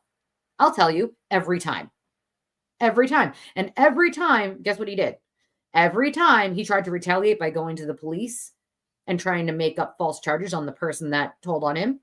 He tried to bring fake evidence into a court of law numerous times. He tried to make fake evidence by making fake numbers and calling himself. He's tried to use a number to call himself. That's someone else's number, which you can do spoof. He's used spoof emails to try to say somebody threatened him, which they then traced back to show that he did it to himself. The IP address was his own home, to his own home. So we're talking all the things that he has done to Lindsay and all these other people, he has done in the past before this ever existed. Okay. He used a picture of his own children to try to set up Ryan Waters and say it was Ryan Waters when it was him.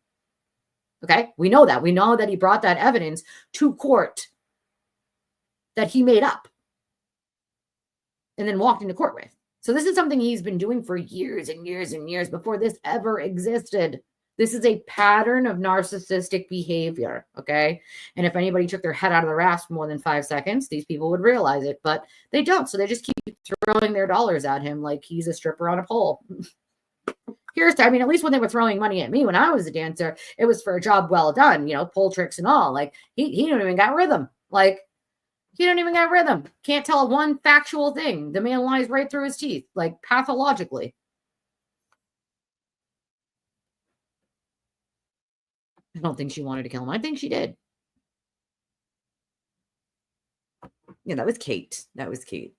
And I don't think she's upset. She's been getting those kind of messages by those people for years. I think she was maybe being sarcastic because she's been getting those types of messages for years. Him and her have had a feud for long before this case ever existed. He's a piece of human garbage. It's that simple. I think it's 20 for voluntary. I think it's 10 to 15 or 15 to 20. Something. I have to look. I'd have to look. I don't know specifically. I'd have to look, but it's up there. Yeah, I think we need to make a bigger push for that. I think it's time to make a larger push with more people. And that's the problem, right? People being afraid of their families being harassed and lies being told about them so they don't say anything. But I think this time a lot of people stepped forward. A lot of people did step forward, and they should be applauded for their bravery because they know what comes along with stepping forward and saying anything against him, which is a whole lot of harassment for a very long period of time and a lot of lies being told about you and your family. And so most people don't want to say a word. You know what? Let me reflect. I will absolutely let you guys know when I need help with that because I think we're going to do a more targeted campaign this time. I think your best bet is to call even your own local representatives and congressmen and let them know that like you don't want it to happen in your state either. That look at what has happened here. If you don't live in Massachusetts, like call them as well in your own state, because if it can happen here, it can happen there and it can happen to anyone. So if he's allowed to get away with it, make no mistake, other people from other states will just tag along and do the same thing, It does depend. There's a lot of 8 gigabytes of information. That's what we know. 8 gigabytes. Yeah, I do think, though, that Kanoni will throw the book at her. I don't think she has a choice, you know? I just don't. I don't think she has a choice at all.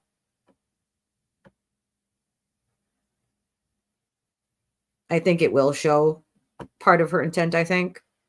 But I do think, even if they don't get second degree, which I think they will, I think they will at least get the manslaughter, and I think she'll go to jail. I know, right?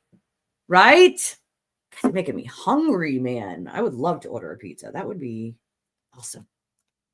But pizza's expensive these days, dude. It is. These days it is expensive. Let me see. Hold on. I'm being sent something. I want to look. No. That is false.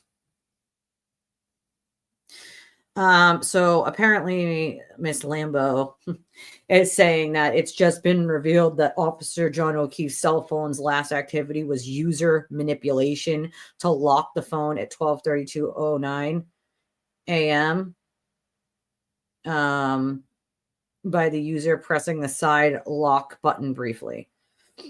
To believe that John was hit by Karen's car and killed, you'd have to believe that in his final moments, and despite having just sustained an incapacitating head injury, he had the clarity of mind to take his phone out of his pocket and lock it. That's not how a phone always locks. So that's the most ridiculous thing I've ever heard. And why do these cultists keep saying the most stupid fucking things I can ever hear in life?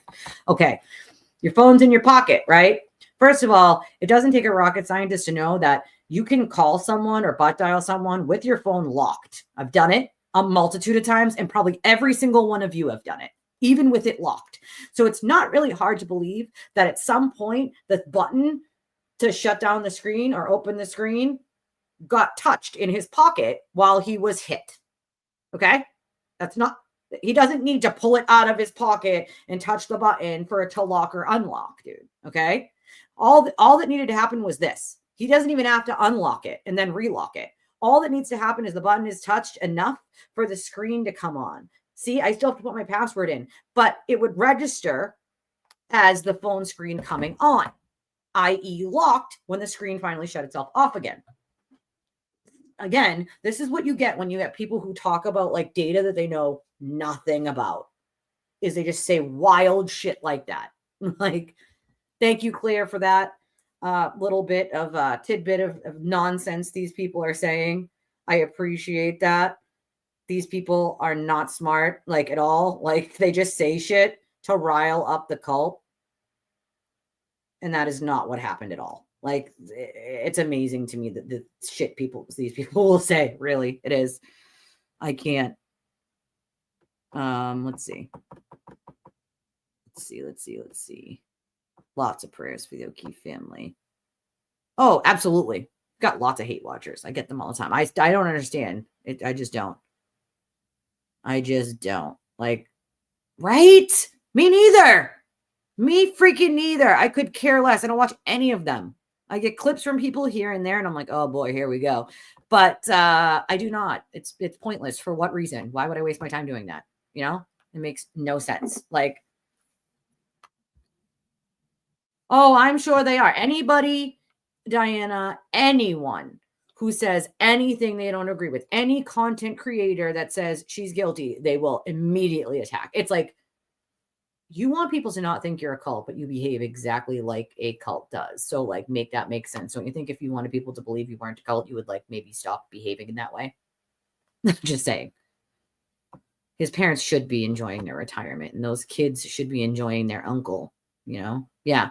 Wah, better I wear a diaper and I need a bottle. Give me a pacifier. Wah, right, dear John letters. Wah. That's what I hear.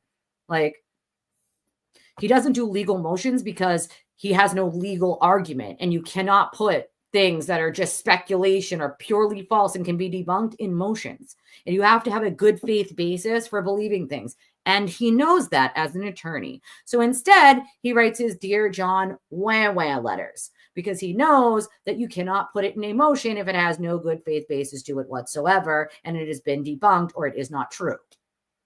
You can get in trouble. So instead, he writes these ridiculous letters to rile up the cult, and they believe it.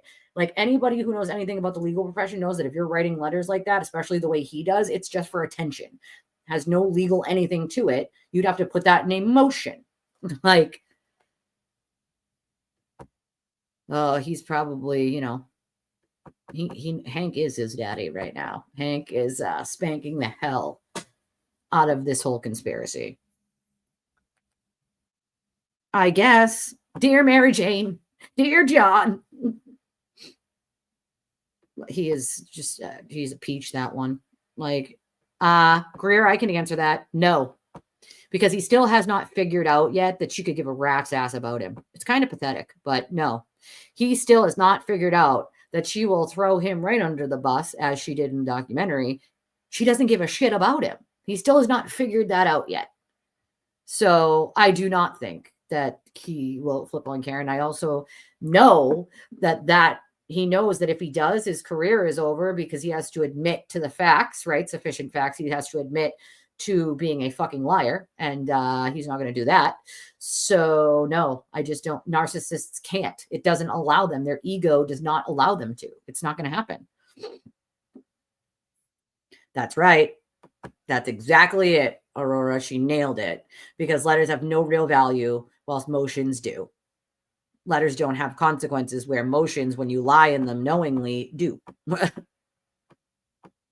that's because people like Karen's defense team had been stroking his ego the whole time, and they knew what they were doing. They knew by being like, good job, buddy, great job, keep going, amazing, awesome, great, that he would ramp it up. Like, and they're not going to take responsibility for anything he does. We didn't tell him to do that. He did that all on his own. Right? Like, yeah, they are. They are absolutely cashing in on him. It's kind of sad and a little pathetic. Like, I don't think he will. I don't think it doesn't, right? Who's your daddy now? I'm turtle boy. I'm angry. I shake my little fist, my little kitty arms. Don't say that, Karen. You talk too much. TB not want to go to prison. No, he does not want to go to prison, but he will be. Well, that's all they do is whine, right? Bitch, whine, cry. It's everybody else but them. They've done nothing wrong. It's some giant conspiracy. You know how ridiculous that sounds to like normal people? It's just absolutely pathetic. Like, oh yeah. Yep. And that's it right there. Boom. Ashley, my lawyer traced the fake emails Aiden made against me back to Aiden's IP address. That it's supposed to say IP address, but yes, that's exactly what happened. He wrote them to himself to try to frame her. So it's like, she's not the first person either. She's like over a dozen at least that I know of. And there's many more that he is threatened in writing, because that's how bold he is. He's got no problem writing a Facebook message being like, you will do this, or you will take this down, or you will stop talking about this, or I will destroy you, or I will make you Turtle Boy famous, or I will blah, blah, blah. You don't want this information in public, so you will do this. Or that is called blackmail, extortion in the state of Massachusetts. That's what that is called. That is a crime. But he's got no problem still committing that crime, as of at least the last one I know of was just a few months ago. So I have no doubt he's still doing it right this very minute. He says the same things over and over. Do you know who I am? That's a good one of his. Do you know who I am? Do you know what I can do to you? Do you know what will happen?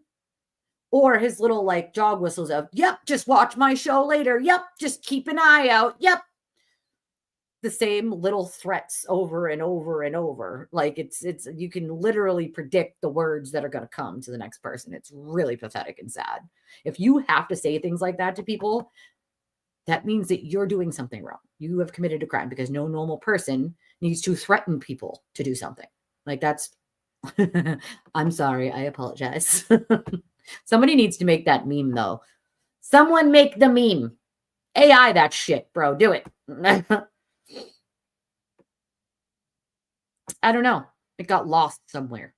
You know, that's half the problem. They don't care about justice for J.O. They don't care about justice for John. They care about saying the same thing over and over and getting Karen off. That's it. That's all they care about. They don't care about what actually happened. They just care about not looking stupid. Like about having to admit they were wrong. Like they probably would. Toodly-doosh. Please stop dancing, turtley douche. Like, please stop. No, Diana, I don't think she's upset, and definitely not scared. That's for sure. She's been doing this for years. Kate's not upset or afraid of Aiden, not by a long shot. Yeah, you are his kryptonite. That's, you were the one of the people that actually caught him red-handed in courts. He got away with it a couple other times to people, right? But now it's become a pattern of behavior. Well, that's another thing. Karen don't care about anything that happens, but anybody but Karen, right? Like, it's just realistically. Hi, Frank. It is not, Jack. It is extremely difficult. I promise that. It is extremely difficult. I think Karen would throw her parents under the bus if she thought it would help her, to be honest. I do. Like, I honestly do. You want to know why he's getting worse? Because he's getting bolder, thinking he's getting away with it. That's what's happening, is he thinks he's getting away with it. So, like, it's almost like giving somebody enough rope, right? And that's what's happening right now, is just keep throwing him the rope. Just keep throwing him the rope, keep throwing him the rope, keep throwing him the rope. You know what I'm saying? Like, unfortunately, he gets worse and more unhinged because he gets scareder as time gets closer. Okay, because he knows he's not getting away with this, right? So he knows his time is winding down of doing all of this. B, he knows that he can't report on this, can't do shows on the trial when he's on the witness list. So now he doesn't even know what he's going to do, right?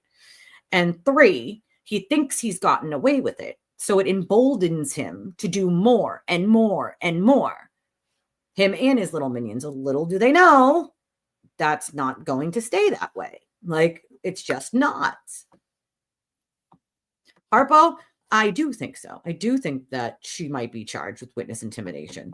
I do. I think there might be sealed indictments. That's my opinion. I think there might be some sealed indictments. I think they might have already been charged, and those indictments are sealed. That's exactly what I hope, and I think I will see if she is found guilty. I absolutely think that Kanoni will be giving her 2 cents, and it's not going to be nice. Like, you know what, Kings? That I am actually shocked about as well, because make no mistakes, people have written false and fake affidavits for the sewer turtle on his behalf. Literally.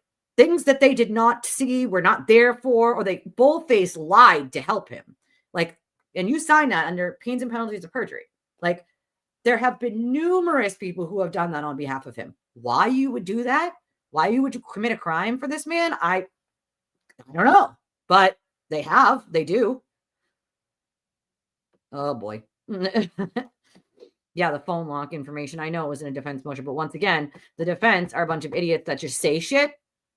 We know, Francesca. We know how they are. They just say a bunch of shit. They have no idea what the fuck they're talking about. Like, yeah, user manipulation. He put the button before he put it in his pocket, or the button hit something, whether it's the car or whatever, and then the screen turned on, and then the screen eventually dimmed and it locks the phone again. Like, CSI effect, because people now think the state has to prove a case beyond any doubts. It's exactly it. And that's what people don't realize. It's not beyond any doubts. It's beyond reasonable doubt. Not just any doubt, but a reasonable doubt. And people sort of get this whole idea that if any little piece of doubt in their mind makes it reasonable doubt. And that is just not true. He was a pocket phoner. I was a pocket phoner too. And then I locked it, and then I still pocket phone. I don't know how I do it. I literally have called Facebook messages that I'm a part of, group messages, like video. I've done that. I've done it just regular call. I've done it a couple times in a row while the phone has been locked, like in my pocket or in my purse. I don't know how I've done it. Regular calls, like I've done it all. Video chat, not video chat, like, I think they might have already, Jennifer. I think they might have already, and I think that the indictment might just be sealed. Current federal investigation. So if there's a current federal investigation, it would be into the they're currently under investigation. I don't know if it's currently federal investigation. But if it was federal, then you'd have to commit a crime that was federal, which is across state lines, or, you know what I mean? Like, it would have to be something that the feds would be able to look into. Oh my God, I can't. No, is that the federal letter though? We've seen that one. The Dear John, I'm an idiot letter. Yeah, there are other charges that can attach. And I honestly think that maybe they were already indicted and it's just sealed. Oh, girl, my stomach just went the second I went to go read your thing that says a pizza is here. Freaking want pizza so bad now. I'm not gonna lie, breadsticks too. Yeah, it is. Absolutely. Abso-freaking-lutely. Judge Canoe. That's hilarious. Canoe douche. That's, turtle douche is a canoe douche. Ew, gross. John locked the phone, pressing the button at 12:32:09. As per Ian Whiffin's new data, it's in motion, but Karen Reed hit him right after. The phone last moved at 12:32:16. Okay, yeah. So what the hell? He probably pressed the button, put it in his pocket, and then he was hit. It's not that hard. Or it got hit in his pocket somehow. Like it's not, that happens all the time. My phone has literally been locked like it is now and face chatted, like group chatted a video chat to people. Like it wouldn't be hard for the button to be bumped. Like it wouldn't. Like, so I don't know why they're claiming like magically, like it's some awful, terrible thing that happened. And like that somehow proves that like, John didn't have his phone or someone else manipulated his phone. That's not, user manipulation means like that button was pushed. It doesn't mean someone manipulated the phone. That's not a thing. Like, I don't know. I don't know why people keep doing that. That's really obnoxious to me. Like, but again, that's how the cult operates. Can't expect anything less from them, Hey, I've heard quite a few people be like, Hank's that hottie. I don't even know. I think he's in his 50s, right? Hank is like 50 something. Oh, he'll cry sympathy no matter what. They will. They would tar and feather him. They literally would. They would literally. If you don't realize that, like, Judge Canoe, that's hilarious. I can't. That like half as many people show up for his hearings as they do for Karen. Like, they don't really give too much fucks about him anymore. And he has turned a lot of people off to even watching him at all. There are people who think Karen's innocent that can't stand him. So, just saying, like, it's too far gone to flip on her. He loses all the, yeah, exactly. And he doesn't have integrity. He has no real integrity, but like you just said, but it's the fake one, I'm a huge fan of Hank Brennan. I was before this trial. I would love to sit down and pick his brain. And I think I might try after this is over to contact him and be like, hey, can I get an interview? Or, hey, can I pick your brain? Like, I would love to pick his brain on some of the mob stuff, and just the way he does legally, like his legal tactics and how he thinks things through. Like, I would love to sort of pick his brain on that stuff. I think I'm going to attempt to try to get him on the show and see if he'll do like an interview just about like basic legal stuff. Not even doesn't even have to be about that specific case. Like if he doesn't want to do that, like, like, because I feel like he's got a lot to offer when it comes. He's brilliant. He's just brilliant. I was a huge fan of his long before, because anybody who's going to take the Bulger case, knowing that it was not a winning case, to just expose the federal corruption and like local corruption, like, is a good person in my eyes. But you also have to have a lot of legal gravitas, I guess, to like want to take something like that on. So like that's my like take on him. Yeah, well, his MO has always been manufacturing fake evidence against people. He's been doing it for years, long before this case ever existed. Right? Just pull it off. Like Clark Kent, Hank Brennan, HB, like that would be hilarious. Somebody needs to make that AI video. Like he does. He has that sort of je ne sais quoi, right? That sort of like presence that like you have to listen to every word that he says. And he says it in a way where it's like you're grasping every word that he's saying. Like, it's not hard. Like, harassment, extortion, blackmail, like filing false reports is a crime in itself. Should be charged with, which he should be charged with that in many cases. There's many other cases where he has filed false reports to try to get like revenge on people. Told himself on his channel, what difference does it make where I got the rubber duckies? Yeah, he tells himself a lot. I bet nightly he looks in the mirror and goes, you're awesome. You're great. You're cool. Your arms aren't small. Your arms aren't small. Those are awesome arms. They're awesome arms. Your little arms are not little. They're huge, dude. They're huge. I'm turtle boy. Be afraid of me. Popeye on a stripper pole. I'm dead. I can't. I literally can't. That would be hilarious. I would love to see it. Like, he is quite the sight in a courtroom. That's for sure. Like, I definitely like think that anybody who like goes through law school or, you know, wants to do law should watch him. Oh my God. I thought she was going to start barking. If you missed yesterday's show, then, or Friday's show, you kind of missed Frank giving a good impression of Russell with that bottom. There's a dog on some old, might be a Cartoon Network. I can't even remember what cartoon it is, but the dog looks like that. And it reminds me of her. Like, it just like, that's the thing that pops into my head for whatever reason. It just is like,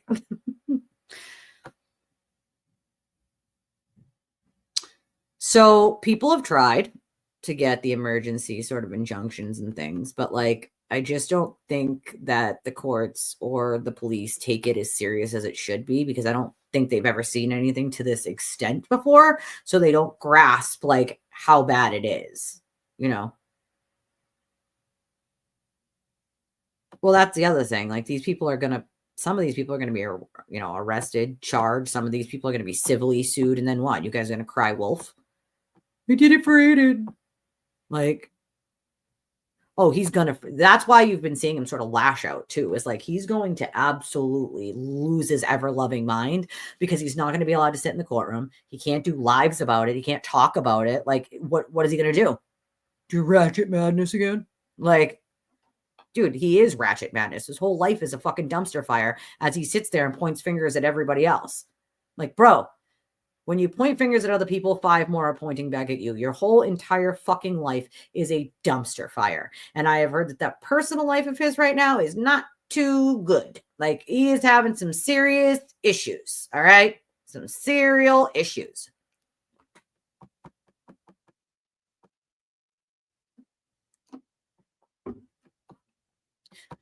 I think everybody on planet Earth definitely expects that he's just not going to follow the sequestration order. I think we all expect that he's not going to follow it. But I also think that the Commonwealth expects that he's not going to, and they're going to be prepared for that. So, I love that he can't sit there.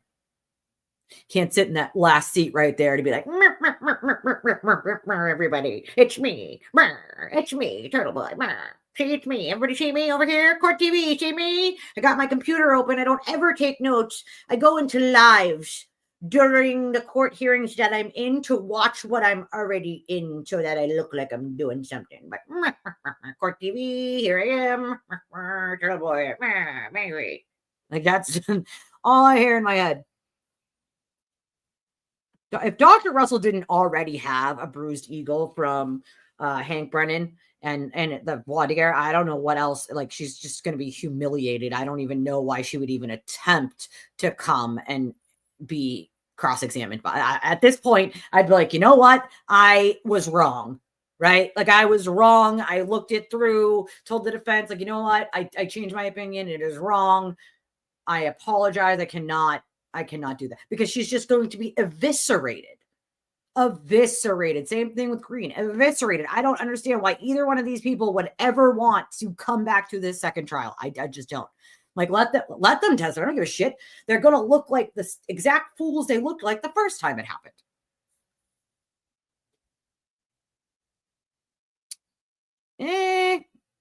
I mean, I feel like they could have used Rico on a lot of these people a long fucking time ago. Whether they have or not, I don't know. I don't know either, but it does, Jennifer. It just calls people. I don't freaking know. It just does, you know? I will figure that link thing out, Diana, I promise. You mowed the lawn with it in your pocket? A ton of apps were open. My phone went nuts Googling stuff. That's freaking hilarious. Lucky Charms? Magically malicious! Now, Lucky Charms reminds me of him because he's a dwarf and he's magically malicious. Thank you, Ashley, for that good old magically malicious. We're gonna have to make it our jingle, with credit to Ashley, of course.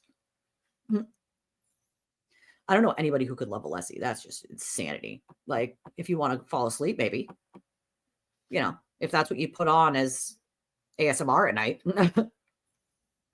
A gentleman and a scholar. I love how Hank went over and greeted John's friend and his wife. I saw that. That was very nice of him. And I think that they were very pleased and happy to see him as well. Yeah, and that's another thing. He's an honest guy. He always has been. If you ask anybody who's worked with Hank Brennan before, they will all tell you the exact same thing, you know?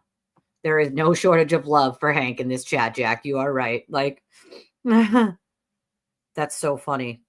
Make no mistake, though, that when Karen Reed gets found guilty, I plan on throwing a party. I'm so severely mean that it's not even funny. And also the same for him. I think they're going to be two different parties, obviously, because his case is going to be after her case. But make no mistake that we're going to have a party. We're going to plan a party. And of course, all of you are welcome. I will accommodate as many people as I possibly can at my house who are coming from out of state and need somewhere to crash. I don't have a very big place, but I have room for 2 or 3 people to sleep at my house and places for them to sleep. So I will accommodate as many as I can, but I have a very large outdoor area and it can accommodate quite a few people. And I think we have a pretty good ideas about how to throw a party like that. So make no mistake that party will happen. And then when he gets found guilty will happen as well. That one will be more about party buses and champagne bottles. So, but those parties will happen. We will have those parties because that is something we've been planning for a very long time. And I think every person who's ever been a victim of either one of these vile creatures deserves to celebrate that fucking justice. Right? He's a man, Barb. Exactly. Right. It does. It takes like 1 second to lock a phone. Not even, probably less than a second, you know? Less than. Slack jaw bottom feeders. Yes, Jack. Exactly. Exactly. I love you guys. I love you guys. I really do, though. You guys know that, though. You guys all know that. I do love you guys. You guys make my day, literally. And of course, on a Sunday, like Sunday fun day, like I could choose to come on Friday nights, Saturday nights, even Sunday nights. I'd probably make more money, but I wouldn't have as much fun with all of y'all because some of you wouldn't be able to be there. And like, I love my audience. Some of you have become friends and then even further, like family to me. So I couldn't enjoy you guys more. I love coming here and having these conversations with you guys. It makes my day. Please hold while I answer this weird phone call number calling me.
Bro. Bro. This is what I mean when I tell you guys, like, the phone calls. Like, the find something else to do, Free Karen Reed. Like, find something else to do, for the love of God. Get a life. Get just a little bit of one. Like, just something, for the love of God. Like, the shit I put up with when it comes to you people is effing amazing. Like, go touch grass or something. Like, please, for the love of God. Like, I literally can't. Yes, wave the little arms. Little arms. She doesn't seem like a dog person. She seems like a cat person, right? Like, wreck his couch? Yeah, probably, and everything else in that room. In the room that he rents. Right?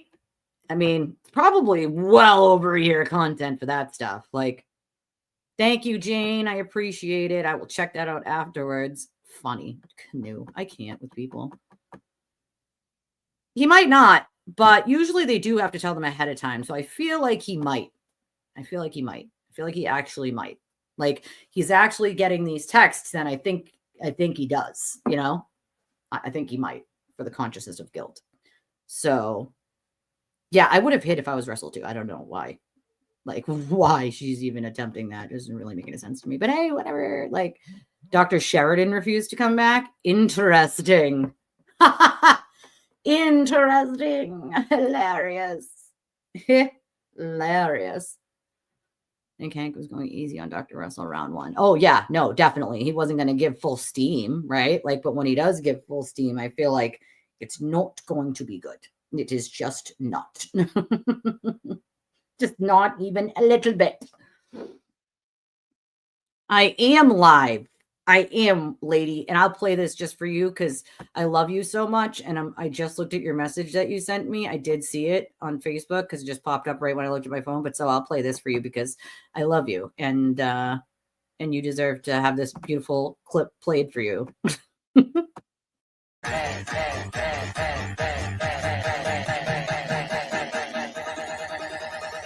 I think we got a super chat.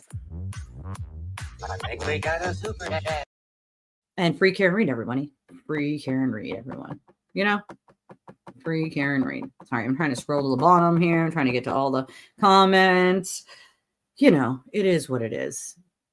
Her ego, yeah. You know, it would be funny, right? Dr. Russell refused to come back. And then if you had some of the other people refuse to come back, it would be quite amazing. It would be. I'd be like, what? Somebody claimed the pictures of the taillight were AI. That's freaking hilarious. I cannot even deal. That's amazing. That's amazing. All right. This is Sunday's your day off. You enjoy it, girl. You enjoy it. This is what I'm gonna do. I gotta go for now, but I'm gonna take a break for like an hour, and then I might come back for maybe another hour and a half and do a little chat. My back is starting to kill me. My legs hurt. But I might come back after about an hour. I gotta get myself something to eat. I am so hungry. I'm not eating anything today, and it's almost 3:30. So I love your stinking faces as usual. And if you can, please hit the like button, hit the subscribe button. When the video is not live anymore, go put a comment on it because we want the YouTube algorithm to pick it up, right? Like, we want people who are involved in this and think that they're the only one who thinks Karen's guilty. We want them to find us, right? Like, and if you can, please give a donation to the channel because that always helps too with covering costs because we don't make anything until we cover the cost first. So you can do so at Cash App, Venmo, or PayPal. I do read them. I don't read, the whole government name. I usually try to do your screen name if I know what it is. If I don't, I'll just say how much it is and that it was anonymous. Or if you want to remain anonymous, you just put an A or ANON, and I'll just say we anonymously got one that somebody wants to remain anonymous. But it really helps the channel. It helps. It does. We're trying to grow. We're just teeny tiny over here, but we're trying to we're getting there, right? We're getting there. We're getting there. So I know that free Karen Reed, it cracks me up too, dude. You guys can thank my friend for that because it cracks her up too. That's why I play it, because it's funny for her. We need ibuprofen, I'm seeing it, right? Seriously. But let's try to get these videos pushed out to more people so we can grow this amazing community that we have here. I love you guys, and I'll take my little hour or so break, and I'll come back a little later, and I'll pull up some of the documents that we can go over, the dismissal from the federal denial for the stay, and maybe a couple other little tidbits that we can talk about. But all right, I love you stinking faces, and I will see y'all soon. KK, bye now.